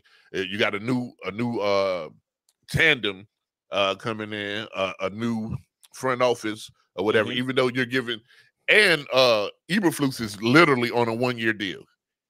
If they don't make significant ground in their division, he's done. Yeah, and you're doing all of this with a rookie quarterback. It's not fair. And so if we're going back to Justin Fields, this man, he had what 4 systems in 4 years. Oh, but even still, with that, exactly. With that, that's all the more reason. You say Eberflus is basically on his last leg as far as contract, right? Yeah. That's all the more reason. If I'm Ryan Poles, the general manager, I'm like, okay, you know what? Maybe we didn't get the right pieces. So we're gonna try it this way, right? I'm gonna keep you, and I'm gonna keep Fields, and we're gonna go get some pieces. But if I'm not mistaken, that's a new GM, right? No, Ryan Poles was there last year. Yeah, but he's not a GM is not going to tie his name to a quarterback that he didn't draft it, because you win or you get your job, you will lose your job not picking the right quarterback. Yeah, because they picked Mitch Trubisky. They picked Mitch Trubisky, and that was, as we see now, that was the end of his career. That was the end. I think understanding the Chicago situation, you kind of have to. Same thing with Detroit. You had to give it grace, because look what Dan Campbell and Brad Holmes inherited, right? No. You wait, listen.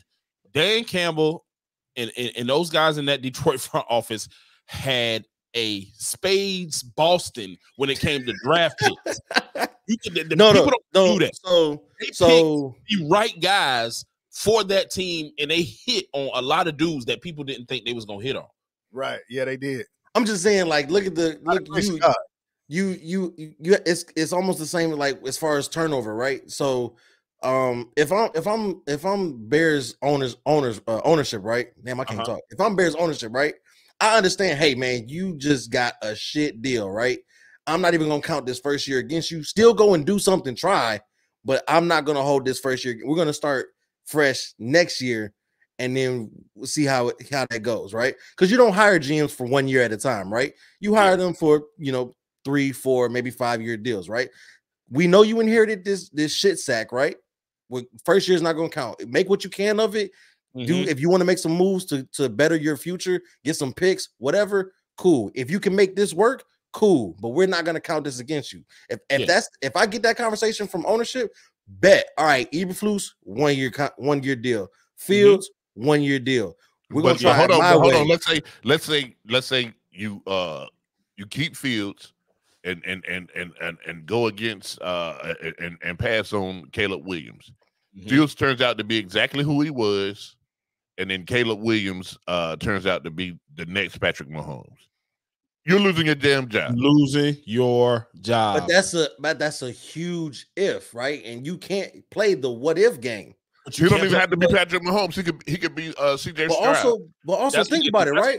That's what they banking on, Jay, for him to be CJ. Go ahead, Chris. But think about it, right? They still got the number 1 overall, right? So even if somehow that happens, right? You trade back and you make a haul off that number 1 pick. Think of how many teams need a quarterback, or think of how many teams need a game changer, right?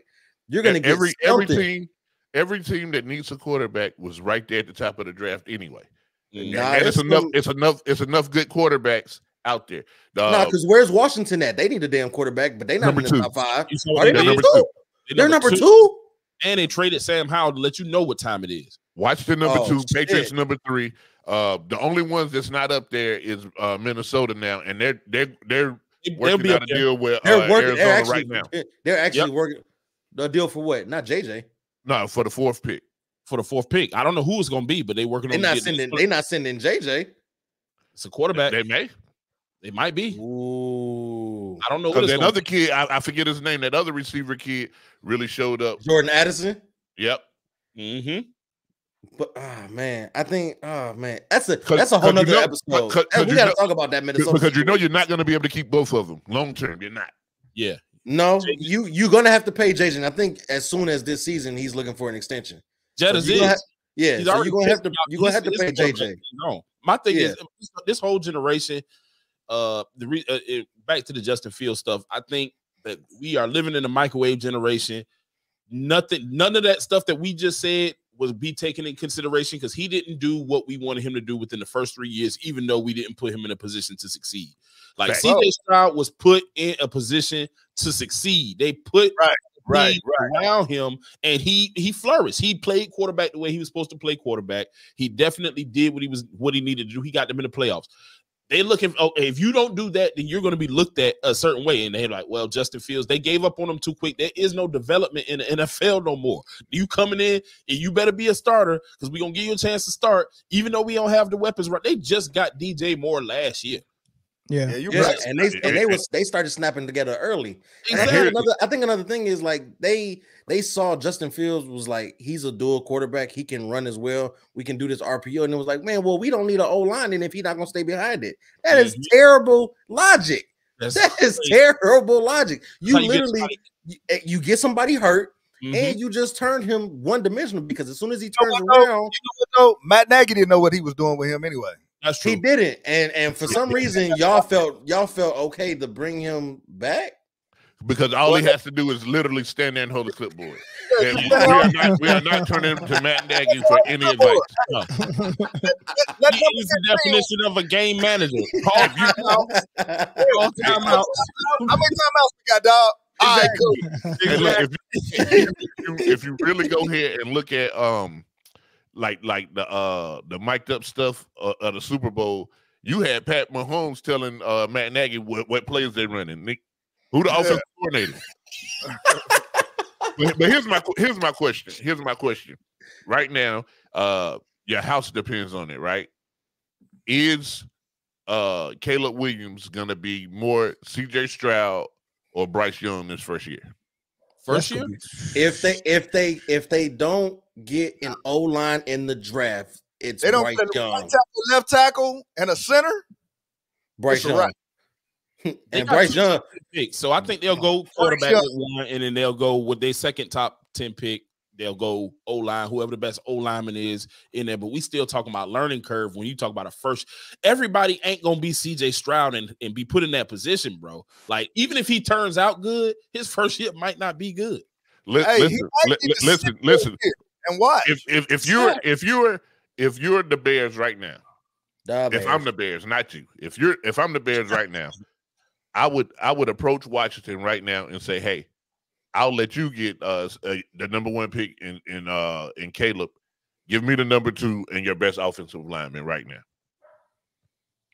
That's a good. Hey, but they need 2 offensive linemen though. They need hold on. You said they still got the number 9 pick. They still got the number 9 pick. Wait. You said Washington's best offensive lineman. That's right. Washington has no O-line.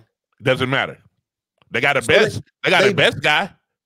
Yeah, they got a number 1 guy. They number 1 guy is better than the rest of that shit. They number 1 guy is a 69 overall. You still want that?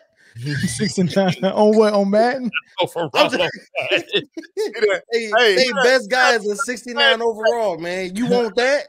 Yeah, they have to give me more than number 1 pick. But hey, I still think listen, if you trade, so all I'm saying is that the second guy and the third guy gives you just as much success. Even the buddy from Michigan, they all give you just as much chance of success as Caleb Williams. Yeah. It's a crapshoot. You never know what you're gonna get when you're trying to transfer from college to NFL. Exactly. That's real. That's tough. Go ahead. I was just gonna say one more, like the right pick at number 9, if they were to hold on to number 9, and would be an O lineman, right? But there might be some things in this draft, or what do you guys think that are there just some players in this draft that if they slide to you at 9, do you forego it and still stick with your logic of getting the O line, or do you get the best player available? I'm one that always well, it's quarterback heavy, so it's probably going to be. He'll probably go 5. He'll probably go 5 now. Who that? I'm telling you, Marvin Harrison. Well, they saying Malik Neighbors is better than Marvin Harrison in this draft so far. A lot of these receivers are really, really good. Here's the thing, though. I'm always one that's going to draft best available, because if you're that high in the draft, you probably need everything anyway. Hey, I'm telling you now, you need them offensive linemen. If you got, that's the first thing I would pay. If I'm building an offense, that's the first thing I'm looking for, the offensive lineman. The trenches. Right tackle. It's tough for your quarterback if he ain't got no big dudes. It don't matter. Hey, because you see what Caleb doing over. Not Caleb. What's my man name? Bryce. Yeah, you see what he doing over there in Carolina. He ain't gonna make it. Looking up at the stars. That man saying hike and getting the hell out of Dodge. He's trying his best. That man was so traumatized he wasn't even lining up in shotgun properly. Nah, that man was lining up. That man was so traumatized. You could see that man lined up behind the daggone guard. He lined up behind the guard, bro. It was Miles Sanders had to be like, "Hey, man, that way, brother." It's a good point. Somebody said, "Did Kirk come in the league and win a successful?" Yeah, give Fields a chance. Yeah, he didn't have a fair shake. I don't think so. But guess what? He's in the best. I do think he's in the best position. If Russell Wilson is on his way out, he got a number 1 receiver down there, in my opinion, and George Pickens. And Kirk, they're talking about his finesse guy, Kirk. Yeah, finesse guy, Kurt. Yeah, he's still not a winner. Kirk O'Banks. Listen, Kirk O'Banks. He's in the right place. He's in Scam Lana. He's still not a winner. What has he won? No, he ain't No, won he's a winner as far as contracts go. For his contract negotiations. But he's a winner. He won. Kirko. Hey, it's some requests for us to go back to basketball. As soon as we get to 100 likes, we'll go back to basketball. So really quick, let's move to Keenan Allen, man, because the Bears picked him up, man. I thought it was interesting how he ended up going to the Bears. I like how you did that there. So Steve Smith, well, I think he was on RG3's podcast, and they was talking about it. And I thought it was interesting. This is what they said. Guys like Keenan Allen, who comes to Chicago after having his best season as a pro, he has to take a pay cut. He didn't take a pay cut. Okay.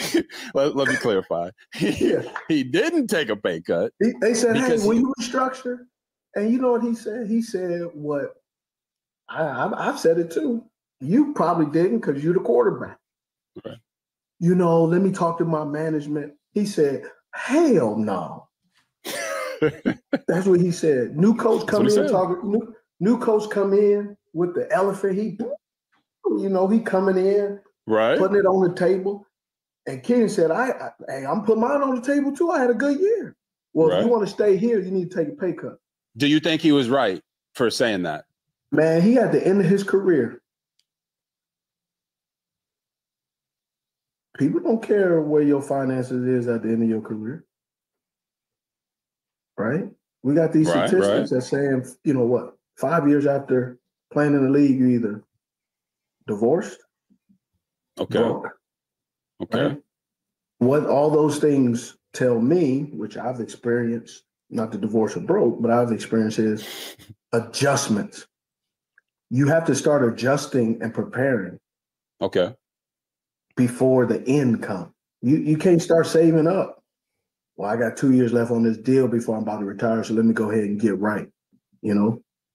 So I've been in that situation where you're getting older and they're asking you to take something in return to maintain. And for me, no, that's not how my finances work. I built my financial budget on these numbers. And so I love that he told them, no, I'm not doing it. I'm not. They asked me to take a pay cut and I just had my best year because we know if his numbers were down. Oh, for sure. Yeah. They be demanding. So what's y'all thoughts on that, man? Jim Harbaugh showed up, wanted him to take a pay cut, and Keenan Allen said, hell nah, and they traded him. Yeah, don't do it, bro. Don't do it. Allen.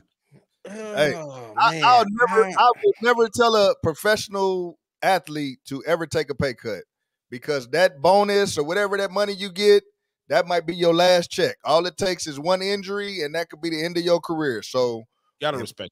And the bonus money, and if you don't know anything about NFL contracts, that signing bonus, that is the only guaranteed money sometimes you get up front because everything else is a game check. I'm gonna have to disagree. Hey, don't never take a pay cut. If you're asking me, I'm gonna have to disagree with that. Don't take a super disrespectful, outrageous pay cut, right? But what we know about the Chargers cap space and about the Chargers talent is that some of that money could be spread elsewhere to help that team finally become a winning team, right? We've seen it with Tom Brady. Tom Brady took pay cuts his whole career so that way they could go pay everybody else, right? And he still ended up making hundreds of millions of dollars, right? Keenan Allen. Receivers don't make quarterback money, bro. Well, I'm not saying, but that's the person you ask the quarterback to take the pay cut, not the receiver or the running back. Right. But good receivers make good receiver money, right? So you could still what would be not an old receiver don't make good receiver money. Not no old. So at that point you already working against the clock because everybody know you an old receiver and you injury prone. So what bag could you really be asking for? Here's the thing. If I outplay my contract, you're gonna hold me to the terms of the contract. You're not gonna say, hey, you scored 19 touchdowns this year. Let me give you money that we didn't even put into the contract. You're not gonna say that. So No, Right. I'm not restructuring my contract for a team-friendly deal because you're not going to do a J-friendly deal ever. So nah, man, I'm off that. I'm off that too. What Beast Mode said, take care of your chicken. Yeah. Take care of your chicken, bro. Like you have to, because listen, this is a collision sport. And I was just telling my son this, you know, when you play football, you are making a decision to run into another person at your full speed repeatedly for years and years and years and years to come. People are going to get hurt. We understand that. And Keenan Allen has gotten hurt a lot. This past season, one of his best years. It's easy to compare Tom Brady to somebody like that because Tom Brady is a national and international star that Keenan Allen is not. He can afford to take a pay cut on his NFL salary because he's getting $40 million in endorsements from this person. He has these watches. He has all of this stuff going on. That man got me and European Americans wearing UGG boots. UGG boots. Like it's real. It's like you can't. I respect his decision. I respect anybody's decision to do whatever they want to do with money that you promised me. So if you choose to restructure, that's great. But for him to choose not to restructure is great too. And I think we got to stop, you know, shitting on guys who make that decision, because at the end of the day, your family is all you got. And when football is long gone, I just seen Steve Mongo McMichael just got finally inducted into the Hall of Fame, and this man needed all the money that he could get because he was fighting some terminal illness for the past 5 and 6 years. Yeah. Get in the Hall of Fame, you get that pension. And like I will never, ever, ever, ever frown on somebody doing something like that again. Keenan Allen ain't you from right up the road, so go and get your money, bro. Yeah, he stood on business like a man with 3 legs, man, and I like that. And it goes back to come on, bro. What? Come on, man. I'm gonna ignore that and just say that no matter what the industry is, man, we as people, we have to stop falling for the banana in the tailpipe pause and understand you got to be pro-employee versus pro-corporation. Always root for the little guy. You have to. Yeah. So I'm real quick though. If you're gonna say the Marshawn, if you're gonna say the Marshawn clip, yeah, you gotta give everybody the whole spiel about it, right? Yeah. Marshawn didn't spend a dime of his contract money. So when he say take care of his chicken, he was really smart about what he did after the money hit his account. You feel me? That's true. That's a lot of players are not on that. A lot of players want the flash. They want the bling. So I seen not Lynch either though. Yeah, but Chris, what is he taking a pay cut for? Is this a championship team? It could be. What is he taking a pay cut for? They can't even win the division. Yeah, they're not gonna be. Listen, yeah, but because what? Because they overpaid the defense, right? But they restructured. So Khalil Mack and Joey Bosa took restructures. Yeah, you know why? Because they saw the bigger picture. They was trash. They was coming off their best season. They're coming off. They were coming off their worst seasons as compared to not Khalil Mack. Thank you. Not Khalil Mack. No, not Khalil Mack. But health has been the same. They all have the same issue. Elite when they play, they don't play often. Right. All 3 of them dudes, and that's always been their issue. So yes, Khalil Mack did have it. So Khalil had a great year still, right? Yeah, he had a great year. Yeah. But Joey was hurt. Derwin James was hurt. And then Keenan Allen was hurt, right? So, but Joey restructured. I don't know what they did with Derwin James, but I'm pretty sure he's either willing to restructure. They're gonna cut him, right? But if Keenan has to realize, like, hey, I'm in the same boat as these guys. If they restructured, why can't I restructure? He could go play for that same amount of money in Chicago. So go rob some. So you want to go rob somebody else? It's not robbing if you have a good year. It's not. And here we go playing off the if factor again, man. They playing off the if factor. Hey, man, if you restructure, we gonna build a championship team. Hold on, bro. Hey, Chris said telling the pit live by faith and not by sight. listen, and I'm off like everybody get your money, right? Especially a black man, get your money, right? But what we fail to realize is they get paid hundreds of times more than what we get paid. True. Right? So one contract would probably set us up for the rest of our life, right? Absolutely. Right. they still have to have that humble mindset. Like you're getting paid millions, tens of millions of dollars to play a child's game. Let me ask you something. In a child's game, true, it's football. Chris, at an elite level. At an elite level, and they probably have been training 6 months to off season, just to be able to play this game at a high level. They're the best at what they do.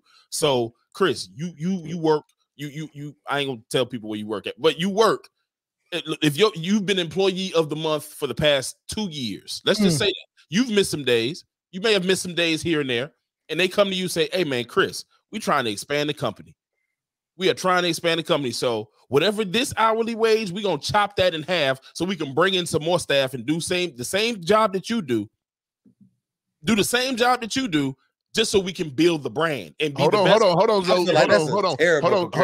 Zoe. Look, not only that, we want you to keep up the production that you already have. Yeah, and I want you to keep being employee of the month. We're gonna pay you half as much, so we can be the best company that we can be. That's a terrible comparison, though. It's your money. You've worked for that. Hey, I don't even hold on. His eye, don't he? He got that top flight security look in his eye like. Listen.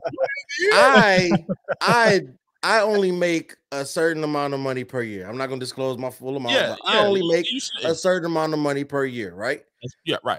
You're asking me to have you tried food stamps? No, we'll talk about it later. Go ahead. Have I tried what? Food stamps. Never mind. We'll figure it out later. Okay, look. Anyway, hey, hold on, Chris. Don't cut it in half. $2 an hour less. That's still a bad comparison. No, it's you're asking $2. Listen. Hold on. You're being asked to do what you've already done to an agreed upon amount. To continue to do that for less money. It doesn't matter what the money is. Chris, hold on. You're asking me. Hold on. Dang, I ain't talking in 30 minutes. Go ahead, Chris. Go ahead. I just want to ask this. I think this is a good comparison, right? You get hired on a job, right? They hire you at one level, and they tell you, "Hey, next year on your year anniversary, you're due for a promotion if you meet these certain wickets." And you meet all of them, and not only do you meet them, you do more than what they put on your report for you to do. And then now it's on your year anniversary, you show up and a new boss comes in and say, "Hey, I know what your old boss told you, but we gonna need you to stay not only at the level you at, we need you to be demoted and get less pay than what you was getting last year." If I'm getting demoted, yeah, that's a problem. Okay, so that asking him to take a Allen is not getting demoted. No, that's a demotion. Okay, but listen. Y'all are talking about me. Hey, everybody! Shout out to Unspoken Voices. Unspoken Voices. Shout out Unspoken. Always, they always showing love. Let me read this real quick, and Chris, then you can answer. Hey, everybody! You're correct about the Marshawn Lynch. We should always treat ourselves like a business and pay yourself first. Yeah. Preach. Go ahead, Chris. It's. I hear you. I hear the comparison, but it's still an invalid comparison, right? Because I make this amount, right? I'm what you probably would consider middle class, right? Mm-hmm. But if he takes a pay cut, he's still rich, regardless of what that next pay cut is. That don't matter, Chris. You're making millions of dollars.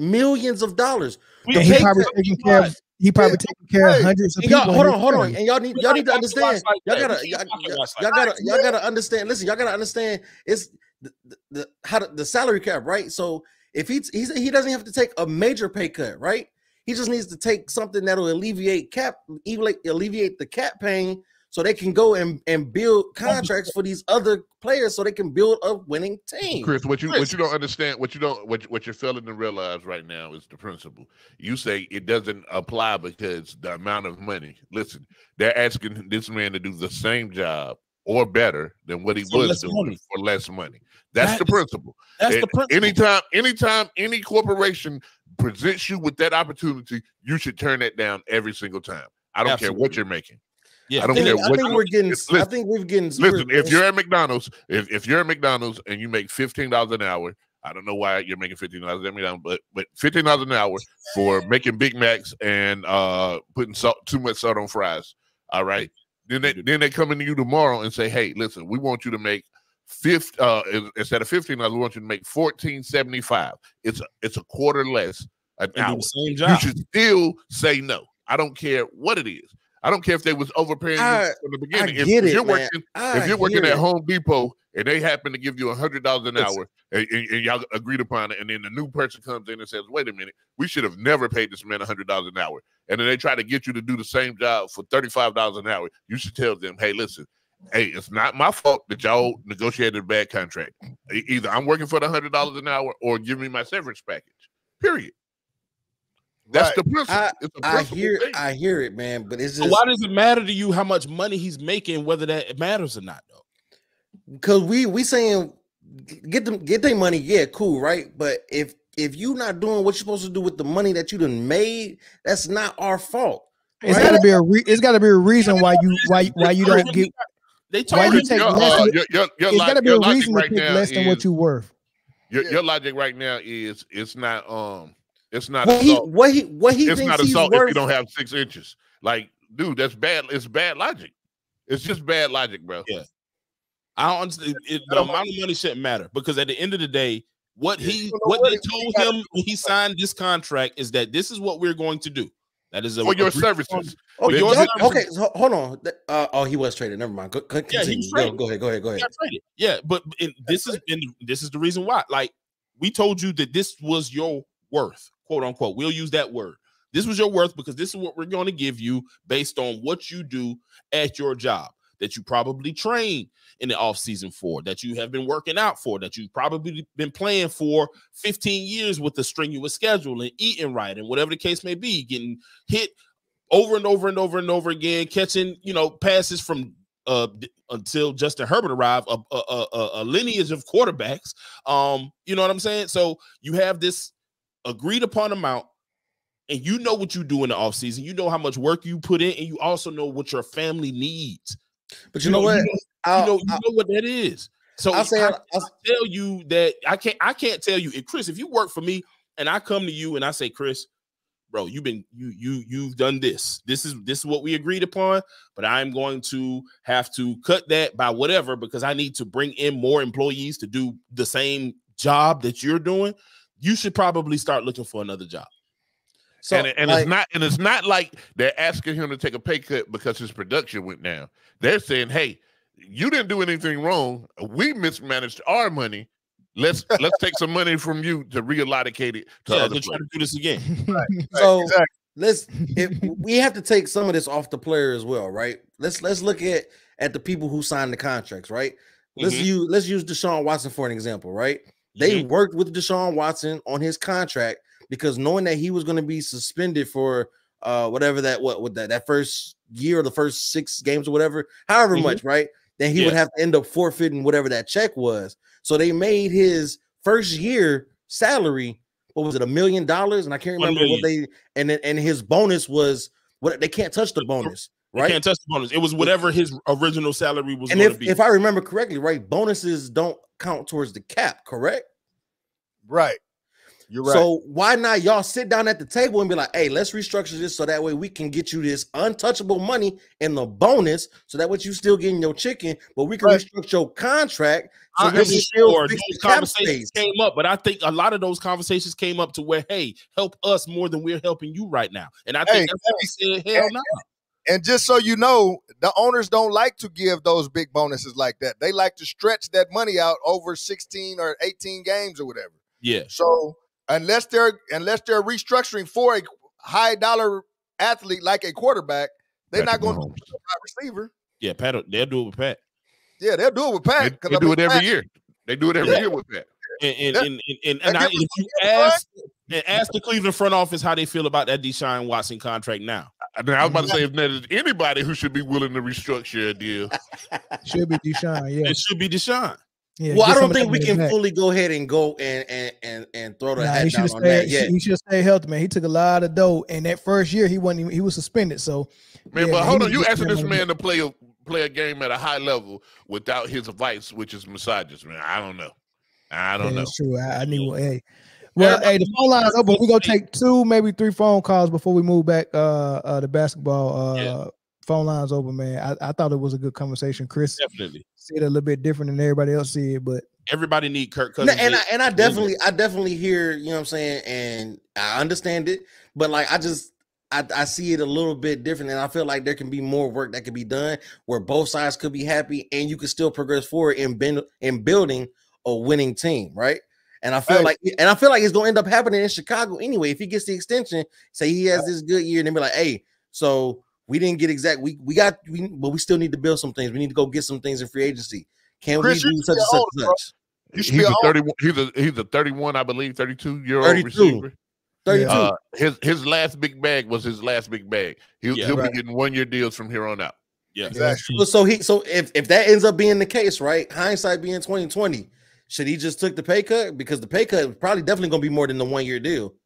No.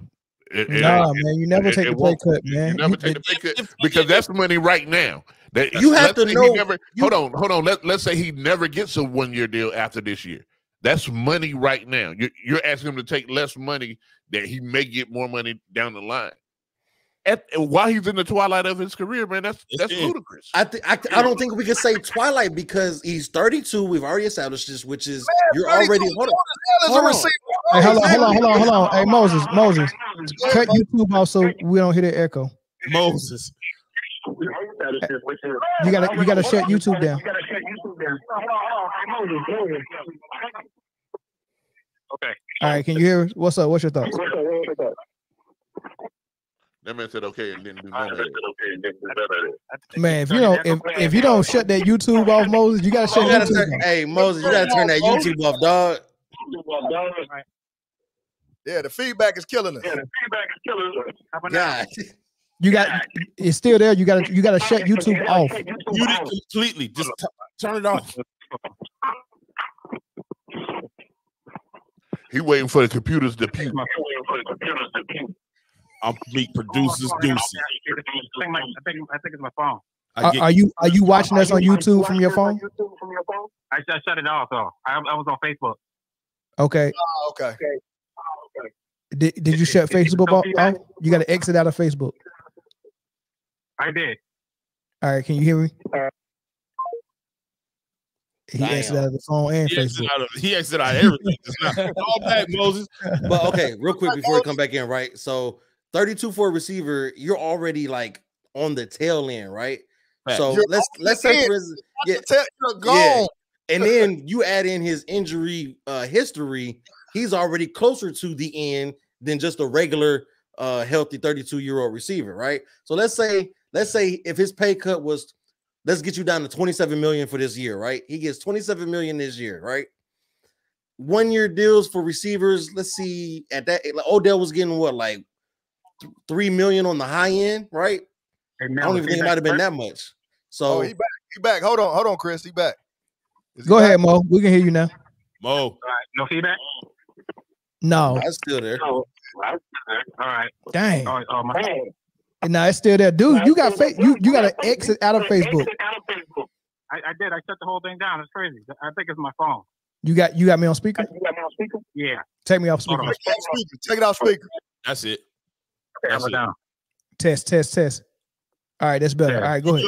Oh, man. Hey, man, I'm dying laughing at y'all mixing apples and oranges, man. Okay. Hey, they're failing to realize, man, NFL is a business. I know what both sides are saying, but it's a business. You know what I'm saying? He wanted to restructure his contract. He wanted him to restructure the contract to make it work for the team. So they ain't gonna work for the team. So they just had to separate it as a business. Okay. So both sides did what they're supposed to do. You know what I'm saying? I get, I wouldn't take a pay cut. Fuck that. You know what I'm saying? Summer language. But I wouldn't take a pay cut. So go ahead. No, I say you good. Go ahead. Oh yeah. So I won't take a pay cut. So my best move is to say, okay, well, I still want to feed my family. And then for Allen part, he wants to get paid as pretty much he should be getting paid as a top 10 receiver. You know what I'm saying? So how are you supposed to take a pay cut and get paid as a top 10 receiver? That ain't gonna work. Right. So I understand both sides. Harbaugh doing what he need to do for the team, So he had to go with his best option to say, okay, well, we got to trade this guy so we can, make room for the contract. That's fair. Or, yeah, but that's what we've been saying. That's what we be saying. We understand what the Chargers had to do, but we also understand what Allen had to do, and we siding with Allen saying, no, you're right. Don't take the pay cut. Whatever the alternative is what you do. Yeah, but Chris arguing the point that Allen should take the pay cut, but no, he shouldn't take a pay cut. No, I don't think so either. Yeah, no, only Chris believes that. He's interviewing for a general manager's job over there. Yeah. Shit, I might as well, man. I might be able to bring a chip to the Chargers. Shit. All right, man. Thanks for the call. We're gonna move to the next topic. Thanks, man. Chris' first move as GM would be trade Herbert to the Lions. Nah, hell no. What? Hell no. Why the hell would I do that? I don't know. I'm trading Justin Herbert to the CFL before I trade him to the Lions. Man, he ain't that bad. He ain't bad. He not gonna fit in my team scheme. Fuck that. All right, man. This is the topic y'all been waiting on, and this segment is brought to you by Manscaped. Go to manscaped.com. Use the promo code MANDOWN. You can get 20% off on your purchases. And look, man, it's March and it's March Madness. A lot of good games going on, man. But you don't want to play that game with having that bush below the belt. So Manscaped has come up with the 5.0 lawnmower, and it's the Ultra 5.0 lawnmower. That's the one you really want. It's a good product, man, and you can go and get it. But it's not just a lawnmower. There's other items that you can get on that website as well. But make sure you use the promo code MANDOWN, and you can get 20% off. And so Mind the Game. LeBron James and JJ Redick's new podcast. They already in 2 days had 2 million views. Of course. Right. They already got 370 subscribers on that new channel in a couple of days. So they're gonna make some money off that. They're doing some numbers. It's a good deal, right? I'm gonna play you a clip for what something LeBron said on this podcast, and I want y'all to tell me, do y'all think this podcast exists for the knowledge of the fans, or there's some other motive for it? There's guys in the NBA that if you call a play or a coach draw a play to one side of the floor, they can't switch it in their head and do it and say, let's run it to the other side without the coach drawing on the clipboard. Yeah. I've never understood that. And I don't know. I never understood that. So if I say we're running thumb down angle, we're running on the right side. So because I have a left-hand point guard, he wants to come middle to a strong hand. He has the ability to hit the pocket pass with the left hand, has the ability to throw ahead, he's lefty, and also has the ability to throw back on the shake. But if I say, hey, we run a thumb down angle on the left side because now the right-hand guard coming right, I've had teammates that's like, oh, what do you mean? Coaches always, in practice, we only ran it from this side. Yeah. I could flip a play when I was 8 years old. No matter if it was just pass and cut, no matter if it was, let's run flex, but let's start on the left side. No matter if it was just, let's DHO, driving kick. The last one, all right, now let's just drive the baseline drive drift. If the forward on the left side is looking at the ball, you can slot cut. I could do that. I was doing that stuff when I was like 8, 9 years old, and my coaches would just be blown away. And what's the purpose of this podcast, y'all? Shut up. So here's the exactly what the damn purpose is. I got this.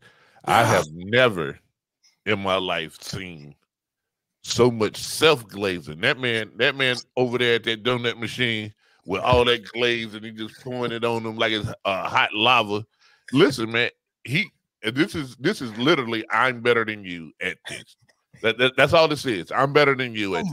Gosh, that was tough. And I've been better than you since I was age 8, 9. And I've been blowing coaches away, Pauls, since then. Hey man, I'm gonna be honest with you. I'm a LeBron fan, bro, but I don't like shit like that. Yeah, that's weird. Oh, hold on. Wait a minute. Wait a minute. Wait. Hey, touch your forehead. You running a fever? Say that one more time. One more time. That was crazy. I'm a fan of his game. I think he's a great basketball player. I hope they go to the Western Conference Final. I hope they win the chip.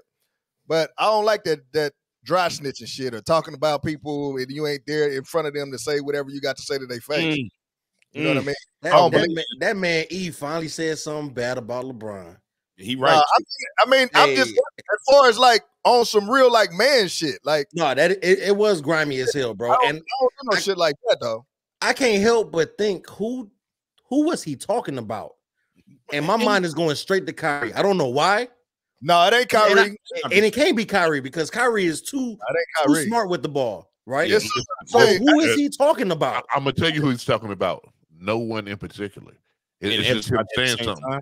Like, listen, I could be like, listen, everyone knows, y'all probably don't know that I was pretty good at wrestling. I could be like, I could learn a move from both sides. And there's players here on the collegiate level that can't do that. I know they can't. Yeah, but they may be in the bench people that are walk-ons that don't have a scholarship. You know what I'm gonna tell you like this. It's one of them things that he's using that just to make what he just said even more elite. It doesn't sound elite if everybody in the league can do it, right? He has to say that there's people that can't do it to make what he just said more. Ooh, and you know that man, not only can he do stuff that other grown men who get paid for this do, he's been doing it since age 8. Since he was 8, yeah. I don't think if he was thinking about a particular person, I don't think it was a point guard or a shooting guard. I don't think it was none of the guard because point guards are like the quarterbacks on the floor. They gotta know. They gotta know everything, where everybody's at, and all that stuff. Which is probably a reason why LeBron, instructs so much traffic because he's typically the point guard on his team. So it wasn't no point guard. So I don't think it was Kyrie, Chris. I definitely don't think it was D'Angelo Russell or nobody else. But maybe there was a center that Hey man, what's the dude that forgot to score during the finals? What was my man? Oh, he might have been talking about J.R. Smith for sure. Nah, J.R. Smith is a basketball savant, man. Hey, not in that series. He wasn't. That boy was out the guys end that he's dog. probably talking about are Anderson Varejao or something like that. Like you're only asked to do something, and if we've only worked on it in one direction, I mean, an emotion offense, we running everything. I'm playing the 5. We always run it one way or whatever, and then you reverse it, and don't nobody tell me like it's muscle memory. First of all, I'm tired. Second of all, I'm not getting any shots. The only shots I'm getting, I got to grab a rebound. So first, it don't matter if I can do it or not. Damn your offense. Hey, put that ball up so I can get my 6 points and go sit on the bench and get to that It's probably one of them rim running big men that don't do nothing set screens for him all day long. Yeah. I feel like this is like the equivalent of like when dudes get around a pack of girls and start down in their home. Hey man, you remember when I let you borrow that $5,000, man? You know what I'm saying? I just cause, you know what I'm saying? Like I just feel it's giving the same energy as like that type of movement, bro. And it's just like, what was the purpose? Why couldn't you just say like, I know how to flip a play when the coach called it this way, and I can flip it this way? Because you still getting the point across that you smart as hell. It's only impressive. Like, listen. I know how to clap both of my hands with my eyes closed. That's not impressive. Hey, listen. There are several people here on this panel that cannot clap their hands with their eyes closed, but I've been doing it since I was 8. It sounds better, right? Put some sauce on it. But you know what, man? As smart as LeBron portrays to be, and he's a goofy man. But think about it like this, right? How do you not know who your audience is? You are on social media. You know that you have nothing but glazers, bro. So all you had to do is just say, like, listen, I learned how to spin the ball on my finger when I was 8 years old, and everybody would have been like, "Oh my God, MJ could have never did that. LeBron is the greatest." Like, you don't have y'all missing the point. Y'all missing the point. Y'all missing the point. Y'all missing the point. Y'all missing the point. This right here, this episode, with it being episode 1. This was done just for this. Yeah, that's true. This was done just for this. It worked. So it worked. Once the following is built and everything like that, then maybe I really feel like that it's more designed for JJ Redick to be able to say the things that he can't say on the 4-letter word.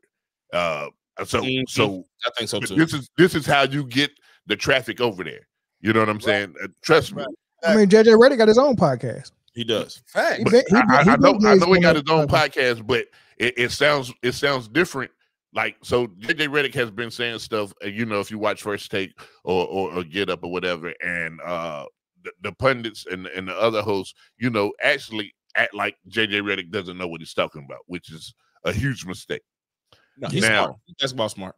Now, if you're saying, oh, not only is JJ Redick saying this, but he's been branded the greatest basketball mind ever to live, is saying the same thing. It's giving each one of them more validity, and I really feel like it's setting up for Buddy's setting up for his post basketball career, and it's setting up for them to really take on mainstream media. It's a long game pause that they got going on, in my opinion. But what they just did was also very, very trash. Yeah, it was trash. And I do think it has something to do with that, Jay. But I also think that this is something different, bro. Like, for one, that is the goofiest. Like, I can't stand stuff like that. Like, why do you feel if you are this guy who is supposed to be who you are as LeBron James, which a phenomenal basketball player. Let me just preface it with that. He's a phenomenal basketball player. He is. You don't have to be whack like this, bro. You don't, God, bro. You don't. Listen to what he said. Gotta be whack like this. What he said is the equivalent of this. I'm the greatest ever, right? He But is. instead of a basketball player, I'm the greatest ever wide receiver. If the quarterback calls an audible and the audible is flip side, I can do that in my head. There's some guys right now that the quarterback has to show him what his route is by recalling the route at the line. You don't have to hot route me. I've been doing that since AJ. I can hot route myself.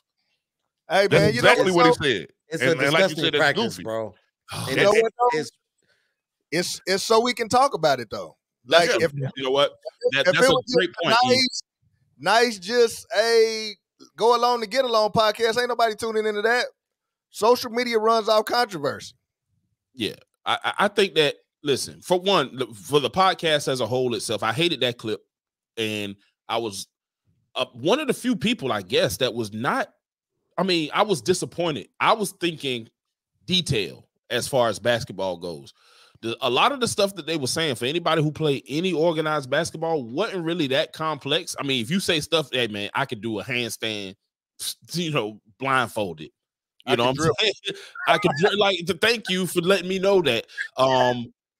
But somebody just said it. The premise of the show, let me put this comment up real quick. The premise of the show was supposed to be Kobe Bryant detail, but they didn't do that. That's what I was expecting, honestly. But when you say mind the game, I'm thinking you are going to show me something that I didn't see. If you're talking about coverages when somebody does pick the picker, for me, that's really basic coverage for basketball minds. And you got JJ Redick to do that. Like, I'm underwhelmed. You just sitting up there drinking wine and y'all stroking each other's paws. You know what I'm saying? Like, what is that? Like, it wasn't good. It was some basketball talk sprinkled in. It was basically to say, hi, these two high-level basketball players who made it to the highest level of basketball know about basketball. And that is stupid, because of course you know about basketball. You're an NBA player. That's fact. It's terrible, bro. And was it worse than his tweets about his Bronny being better than somebody on his team? Some people on his team. Man, he is just a shitty guy. God, I forgot about that. Man, I don't.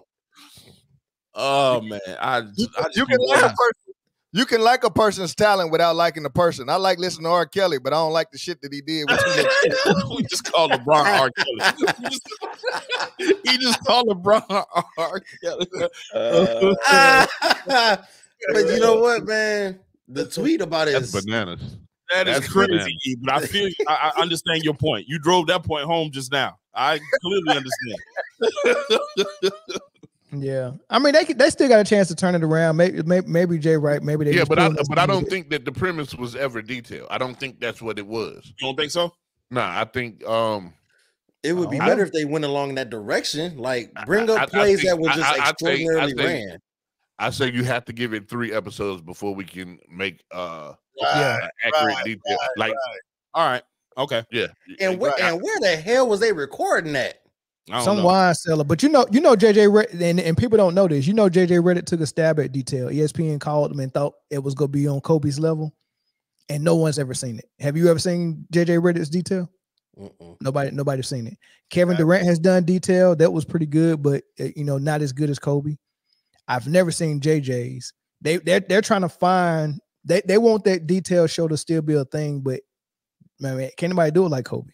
Yeah, Kobe was different with it. It had to be Phil Jackson or Mike. I did see Dennis Rodman do the detail on the triangle offense. That was pretty good.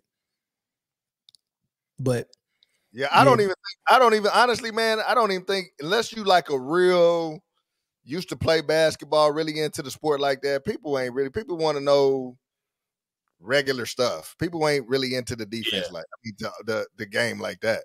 Nah, that stuff they were saying was very regular. That's what I'm saying. No, I'm saying that was regular, but I'm saying people who want to know details, like if you talking surfacey, they ain't really into that. Like people want to know his other show, The Shop, is better than Mind the Game. Shit, he ain't really on The Shop. He ain't on The Shop like that. That's why it's better. I just don't understand. Like, I do understand. Like Mel said, it was very. But I'm hearing like Jeff Teagan. I love the 520 podcast. I like the shout out to what them boys doing over there. But like he was like, man, everybody need to watch this show. And I'm like, maybe I'm missing it. Like, but I mean, I know what he was saying, and it made sense. A lot of the stuff he was saying, it was just LeBron. I got to him. Them dudes ain't no way they think like that for real. Like, he's a basketball player. Like I never played a play in the NBA. But hearing those things is a lot of the things like. Basketball, a lot of it is running the same plays over and over again with different variations of those plays. Right. That's all it is. That's the only way. The only way that show can get worse is if he either adds or replaces JJ Redick with Draymond Green. Oh hell no! Or Kendrick Perkins. Let's take a phone call. Caller from Texas. What's up? Hey, it's Funky Town. What's up, big dog? Funky Town. What's up? Mel. Yeah. They're gonna have the FTC. Somebody looking for you, bro. You need to apologize what you did today. What I do? I was uncalled for. What I do? All them innuendos you were throwing around. Oh yeah. Well, first of all, a lot of them was really mistakes, man. Like when I say he's standing on business, I was really thinking about real 3 legs, man. And not until somebody said something, I was like, oh, okay, okay. There's no way you what? Yeah, I wasn't even trying to do that one. I was, you know what I mean? But yeah, my bad, man. Oh goodness. Hey fellas, how y'all doing tonight? What's going on, Funky Town? Man, we live in Funky Town. You need to go ahead on and try for middle management or general manager or something. But hey, you know what? I'm gonna apply. I'm gonna go ahead and try. This dude, I've been saying it every time I get on here. He's passive aggressive. He sits up here and he plays this. He plays this. Like you said, it's cringe. Like you talking to me about you can do all this stuff when you're 8 years old, bro. Have you ever seen 8-year-olds play anything together? Tell me. No, seriously. I had children. My children. One of them graduated from law school. I'm just going to ask you this question: when my kids were 8 years old, and I thought they were brilliant, and they were. For 8-year-olds, but you couldn't communicate to an 8-year-old and talk about all this thumb down and do this and do that. Yeah, they're looking. If you can get them to one of them to concentrate on rebounding, you making a real good effort. Let me say this. One kid has got some hands. Look, let me say this. The first play I ran was in 6th grade. Yeah, that was the first real organized basketball play I ran. Thank you. Right. Like, what are we? Here's a hint. I haven't ran a play yet. When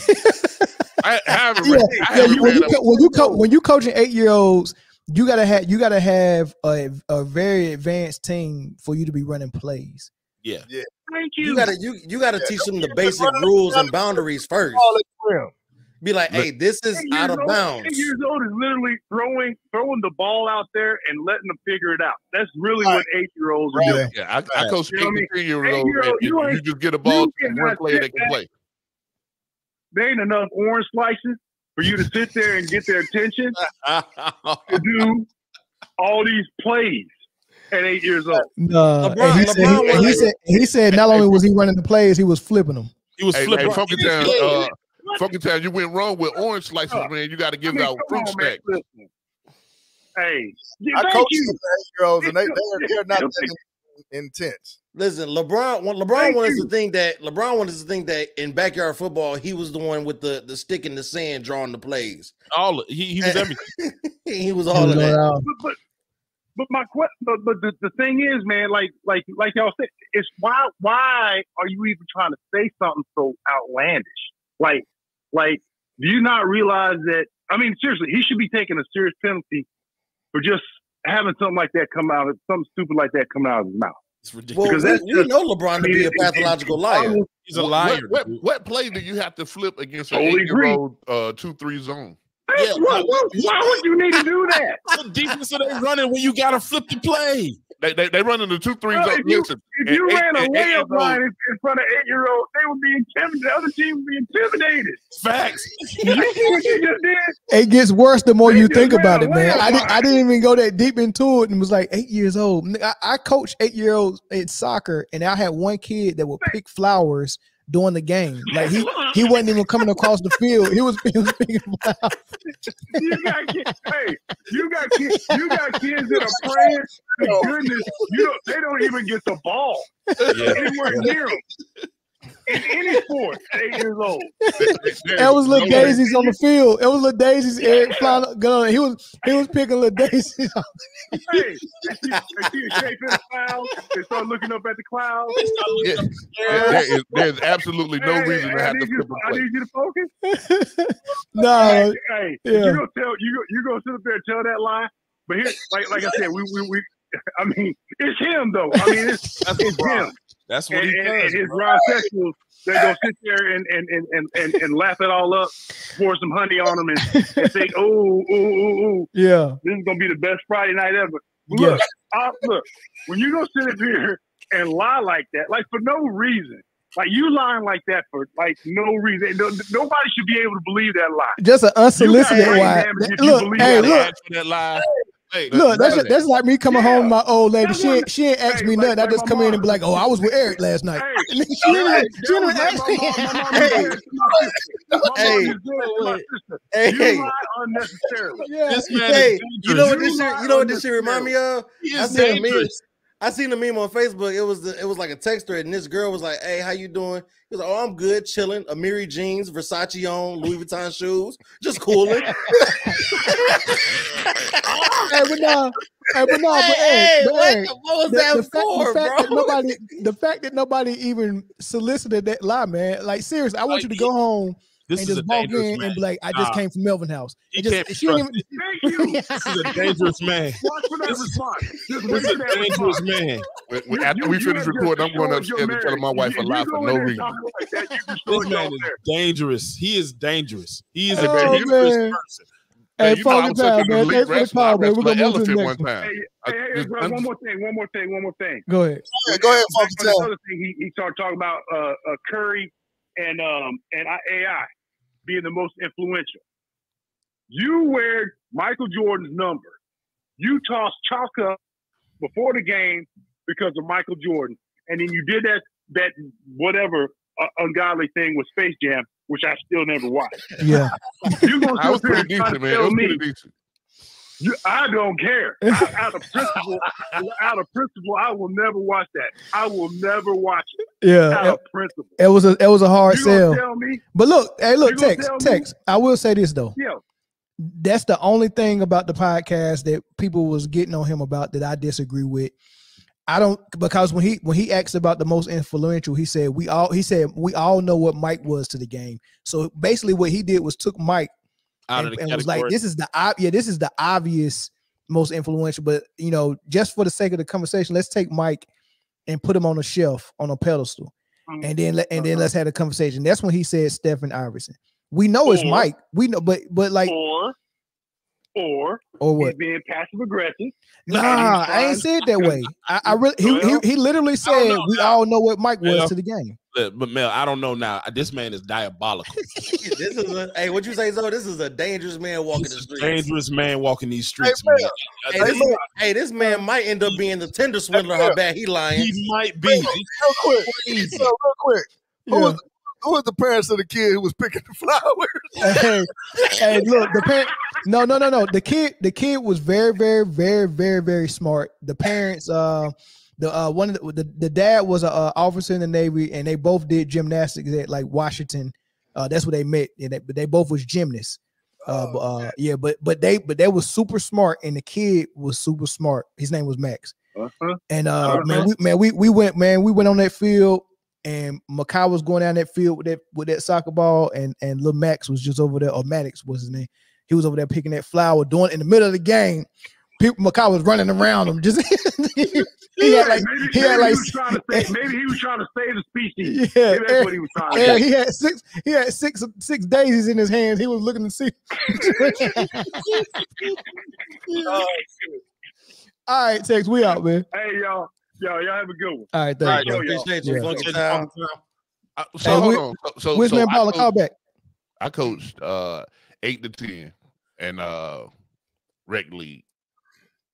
Trying to get them to learn one play was crazy. There's no way in the world I would have tried to have them flip it. And mind you, everything that we played the 2-3 defense. Like that's. At 8, that's the easiest defense to teach. And you just stand right here.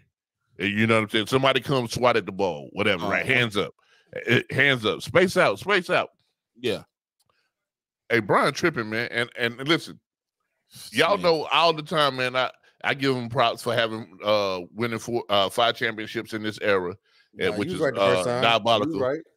And but nah, man, 8, no, you couldn't, man. First of all, you couldn't. And second of all, nobody cares that you can do it now. Let's make that clear. No one cares that you can flip plays in your head. The coach is getting paid and absorbed a lot of money to have a clipboard, so let them draw the play up and flip the sides if somebody needs that. Yeah, like man, that man is, and he has a record of lying, bro. The context that y'all just put this in has me over here stunned. I cannot believe this man. And I heard this. Of course, we do our research and stuff before, so I watched it when we was talking about it. Was it the day before yesterday? So I watched it. And I'm like, man, this is a lot of basic stuff. But to say that, yeah, because we never really unpacked it. Like you just heard it and kept it moving. I heard it and kept it going. I got an 8-year-old upstairs. He's very smart. Jackson's very smart. I'm not asking him to switch the laundry out, much less a flip a play. A basketball game.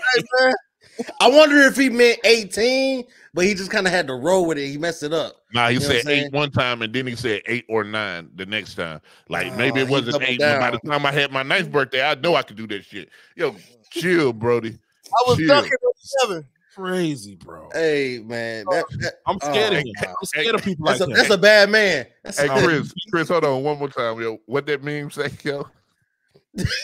What the meme say? Yeah, what the meme say? She texted him, "Hey, how you doing? Oh, I'm good, cooling. Amiri jeans on, Louis Vuitton shoes. How you doing?"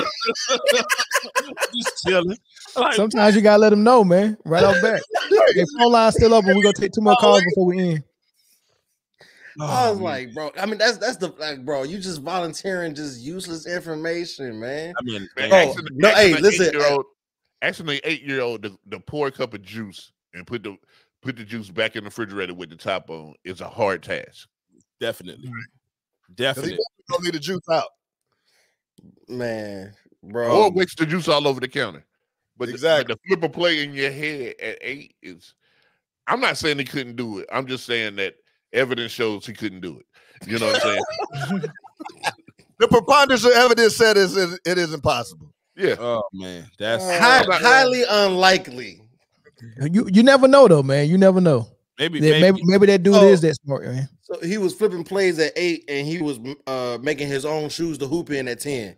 Yeah, I just don't remember running no plays at 8, man. I really. Well, don't, here's man. the thing. I just seen that when he was in high school, he had a 3.3 GPA. So if he was all of that, Buddy had a 4.0. No, if he was doing that at 8, then he was memorizing what all countries made up the Soviet Union. Come on, man. Did you hear when he said he was born with a sports IQ? Yeah, but that man came out the womb calling plays. He was telling them, hey, he came out the womb. He was like, "This doctor, hey, I need you to check make sure my heart work. Nurse, go get my first meal." He wasn't gonna come out. He wasn't gonna come out that thing until the doctor called ISO. That's the only way. Clear out. Hey.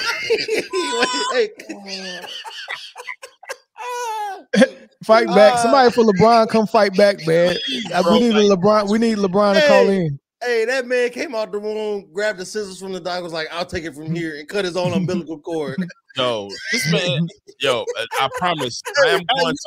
You know what the bad part about it? He tried to add on and was like, coaches were blown away. I don't even remember my coach at 8.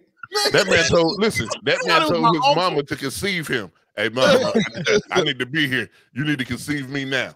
Like, man. Listen, bro. I'm going to look up some of the. I know somebody got a compilation somewhere of his lies, bro. That was one. That was a doozy. What they say? A doozy. He's almost as funny as Jameis Winston. Almost. They're the same. I'm tired of Jameis, man. I'm tired of Jameis. Hey, what's my favorite? Hey, you see this? Eat the W. Hey, Roland Curtis, what's up? What's your thoughts, man? Roland, what's up, Mel? How you guys doing? What's up, Roland? I just want to give my input on this last topic. Sometimes when I was listening to that podcast, there are times when I hear LeBron talk, and sometimes I think he does stuff on purpose, but sometimes I think he doesn't even realize the things that he's saying, how bad is making him look. Yeah. And there was one part where he said, when he said that part about the sports IQ, he said I have a high sports IQ or something like that. Then he said I chose basketball. It chose me. It was like it reminded me of like a kid when a kid says like my favorite cereal is Cinnamon Toast Crunch, and I like Frosted Flakes. Like it was like his mind, and I don't know like how LeBron. I don't know how it is when an athlete like LeBron is growing up. I mean, I'm assuming that they make like those schools don't really care what he does in the classroom. They're just trying to get him out on the court. It just seems like sometimes LeBron isn't as developed as he's LeBron is like he's 1 year younger than me. It seems like he's just not as developed as I don't know as I would expect him to be. Right. Hey, hold that thought, Roland. Hold that thought. Hold on. He may actually be really, really basketball smart and really business smart, and then let everything else not happen. Yeah. Hey, Vita, wait real quick. We still letting Roland get his thoughts out. Hold on. This man hung up on everybody. No, I ain't hang up on him. It's merging. It's merging. Roland, it ain't merging no more. Hey, look, we forgive you. You got to play. Okay, go ahead. Go ahead, Roland. Hello? Yeah, go ahead, Roland. What you guys say? I didn't hear what you guys said. What did somebody say? No, finish your thought. Finish your thought. Go ahead. Okay. No, I was just saying that sometimes, I've heard, I remember when he was going against, I think it was Daryl Morey, the GM of Houston Rockets, when he said, I don't want to go back and forth. I don't want to have a census. I don't want to have a census battle or war with Daryl Morey. Like, sometimes it just seems like his ideas are not as developed as they should be at this point. And I sometimes do feel sorry for him, actually, even though I'm a big Michael Jordan guy. And this is something that I could never say about Kobe Bryant. Kobe Bryant's thoughts, his ideas were fully developed. he never said anything that made me feel like, something, maybe he's not as developed as I thought. Kobe Bryant was like, and I think, and that's the main reasons why I think, this podcast is another reason why a lot of MJ fans will be disrespectful to LeBron James, but weren't as disrespectful, if ever, at all with Kobe Bryant. And I'll leave it at that. So I appreciate your point. Thanks, Roland. Appreciate you, Roland. That's interesting. No problem. Vito, what's up? Hello? What's up? How you doing? Hi. What's up, Vita? I just want to say hi to everybody, and then I want to want you guys to go back to a point in that podcast with JJ Redick when LeBron said about Curry and Iverson. He said that both they were never the guys that were that was not always counted on in terms of how they play. So he's downing them by saying they're not accountable. There's someone on the team that you can't go to because they're not accountable in terms of their play. And for him to pick out Iverson and Curry as then talk about their small stature and in terms of their influence, what he used, his sleeve is something that is influence around for kids to look at, his cornrows, his crossover, his rap, and things of that nature, trying to put him as a thug toward versus Curry, a light-skinned basketball player, and he could only shoot long distance. That's his only skill set. And then Iverson only crossover. He limited them in terms of their skill set and downplayed them, which I felt was just suspicious from the beginning. And JJ Redick has been playing a part with LeBron for a long time. You can go back to when Anthony Davis was on the Pelicans. JJ Redick was on that team. And when they were starting out trying to get Anthony Davis to come to the Lakers, JJ played a part in that because he was there. So then when you saw Rich Paul on JJ Redick's podcast, months before they start ditching on Doc Rivers, Rich Paul was on there. And it started there because Rich Paul has Chris Livingston on his on the Bucks team. That's one of his clients. And then you look at that. That was prior to that, 2 months before they start ditching on Doc Rivers, because they had a play. They had some stuff going on in the background to get rid of that coach, and then to talk about Doc Rivers in that manner. And then you got Draymond doing the same thing. And so Draymond is the rooster has come home on Draymond ass because by LeBron doing a podcast with JJ just threw Draymond in a spin because he just couldn't believe it, much as he'd been his propaganda branding PR person of LeBron talking about in front of his own teammates. Now just come home to roost. And so he feels hurt. He feels butthurt. Because he's been every time you look up, he's shining about LeBron over his own teammates where he won rings with, shitting on the rep. And really, what got to him when Isaiah Thomas put him in his place on that podcast about Kevin Durant. See, nobody had he was getting away with that stuff about KD. He don't need him, this and that. And so it came when Isaiah said that. Now everybody's now starting to look at it more on Draymond. And then the other thing with really that it's a bigger play that LeBron is going for, because when you have a business and you have different strategies, see, Windhurst and all them guys is not working right now. So he has to come up with a new game plan of PR. So he chose JJ Redick in the midst for a while because JJ Redick want that bag, and so JJ want that shine because he thinks that he is such a great educated, smart person of basketball when his game ain't shit because he wouldn't have been in the league for 15 years and supposed to be this pure shooter. He's still butthurt because he didn't get into the Olympics and Coach K didn't pick him. He's still butthurt because he's switching back and forth. He thinks he's so smart. He's always trying to down talk people, you know. Even when he went against Perkins about the MVP thing, like racism doesn't play a part. You know, like people are so dumb. So he always thinks he's smart. He's the sharpest pencil in the goddamn in the box, but he's not. he just plays like he's so damn smart and wants to be this shining person. But LeBron's going to use him. He's going to be his new number one. He's going to, and then he's got Jefferson with him calling the games. Yep. So they're all going to still play their part and get their bag, but it's kind of diminishing. So he's coming up with a new strategy. So he's got J.J. Redick, the white great hope, in front now.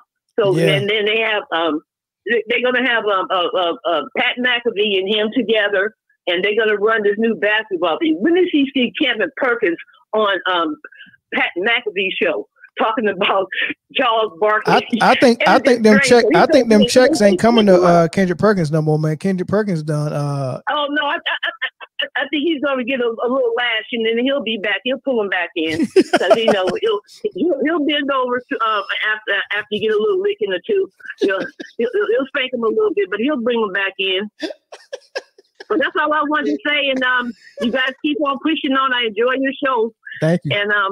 And you got to watch LeBron. You got to watch his play on words and how he sets it up. Just like that little 8th grade stuff, talking about he can read plays. He can even read defense when he first came into the league. That's why he got Paul Silas fired, because he had flaws. That's why he kept getting different coaches. He had about 249 different players every time he around the All-Star game. You're going to see that he's too top-heavy. He needs some more players. He needs some help. Every time, it never fails. Every year, you go back right before the All-Star game, he'll get to complaining. And he's always too top-heavy. He needs a guard. He had Kyrie. That's why he got, ever since 2016, Kyrie and KD has been nothing but disrespected in the media. They just, after them, they just take them out. Them two never got the respect they need in the media in terms of just looking at their skill set across the media. And here it's like almost 4 or 5 years later, and now they kind of looking at KD's skill set, but they always down him about going to a different team. I don't care what team you go to, a change team. I'm looking at the 5 on between the lines. I don't care how you got there. Just like a owner a trade and make trades. I don't care. I want to see what your play is. I'm gonna judge that. I don't care however you got there. I don't care about no super team, the word super team or stack team. I'm talking about the matchup. If you, whatever, who's on the court, whoever the player is, that's how I'm gonna judge you. Because that can happen just back when they didn't have free agency, when they were stuck on the team. They couldn't go nowhere. The owner had all their rights, can trade them anytime. So if you got free agency and you did your contract, I don't care where you go. Do the best thing for yourself and the job the environment that you want to be in. I can't judge you because I don't know you. Facts. Thank you. Okay, I'm out. Thank you for the call. Thank you, guys. She made some good points. Yeah. Before we address any of them, I want to address keeping it 100 real quick. I just want to get real quick. Hey, we appreciate you for commenting and tuning in. I will let you know this though. I've been flipping burgers since I was 8. Yeah. Hey, listen, and first class chefs, it blew them away. Blew him away, man. Gordon Ramsay thought I was a savant. Yeah. Hey, man. And I give your ass buckets too. So and not only that, hey, listen, keeping it 100. Listen, answer this question. What exercises do you do to make your thumb so strong to type tough? Just let me know. He just a Bron stan, and he don't like it. And I would say this: LeBron may be the GOAT, Michael Jordan may be the GOAT, Kobe Bryant may be the GOAT, Wilt Chamberlain may be the GOAT. I don't care who the GOAT is. None of them motherfuckers was flipping plays in their head at 8 years old. It doesn't matter. It doesn't matter at this point. Yeah, so stop it, bro. Stop it. Oh man, like Eric and Jay, like on this panel, Eric and Jay, they actually support LeBron. We actually support LeBron. We just don't think LeBron is highly ranked as some other people do. They think he's highly ranked, right? So that's what we differ at. But we support LeBron. But this is the thing. They're not delusional enough to believe what he just said about what he was doing at 8 years old. But while we're saying and pointing out that they don't sound right, you'll come in here and cape for LeBron. Why would you cape for someone that's clearly lying?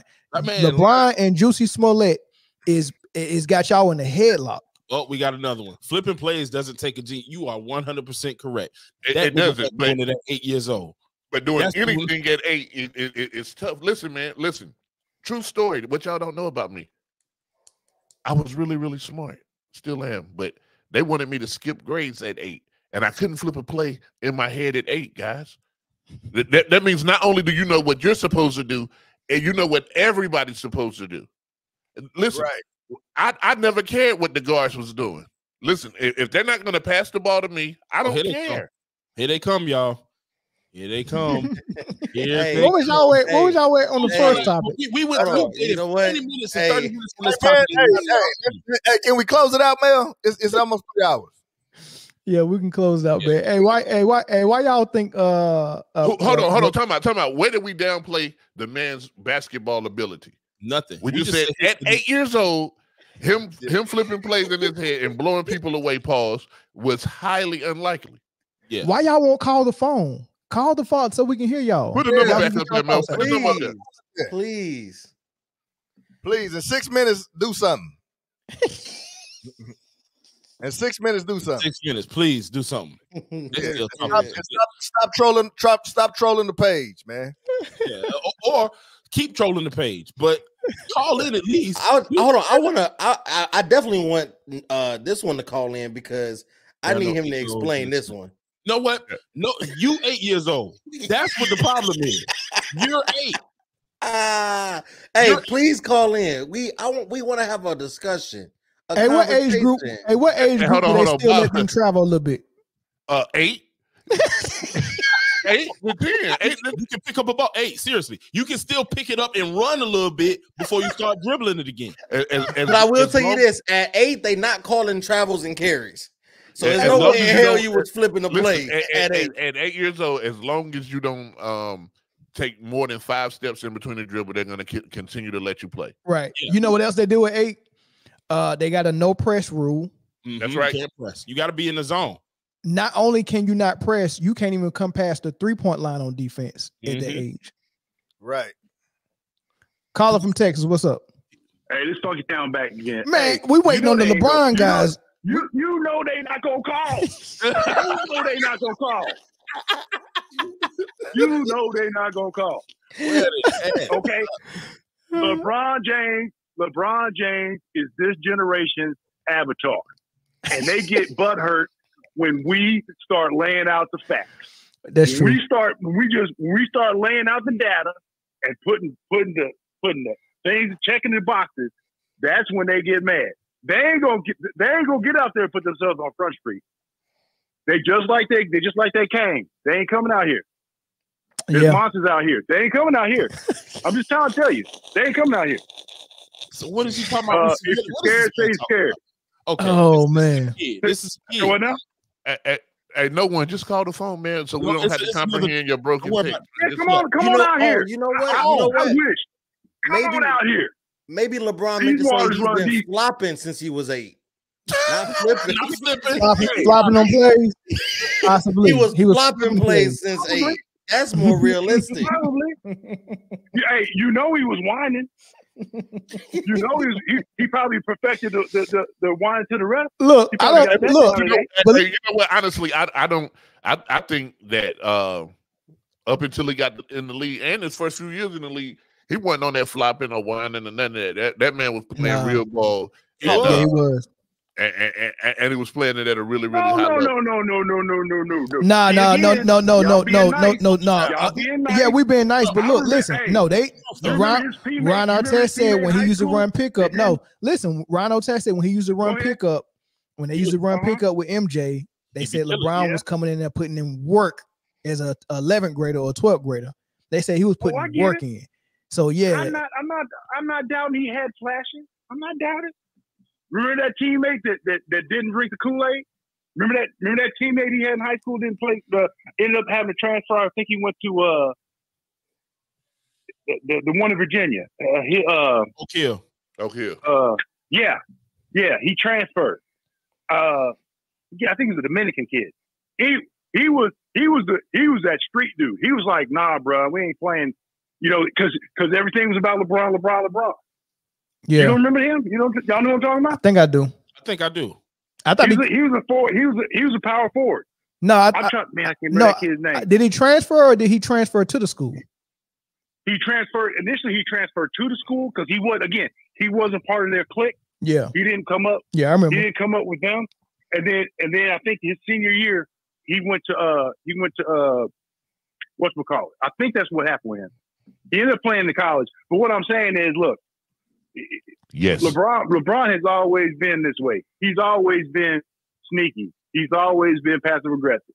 If he gets confronted, he's gonna back down. He's gonna nut up. Yeah, he's gonna do it. Yeah, that's just what he is. Say what it is. Let's just say what it is.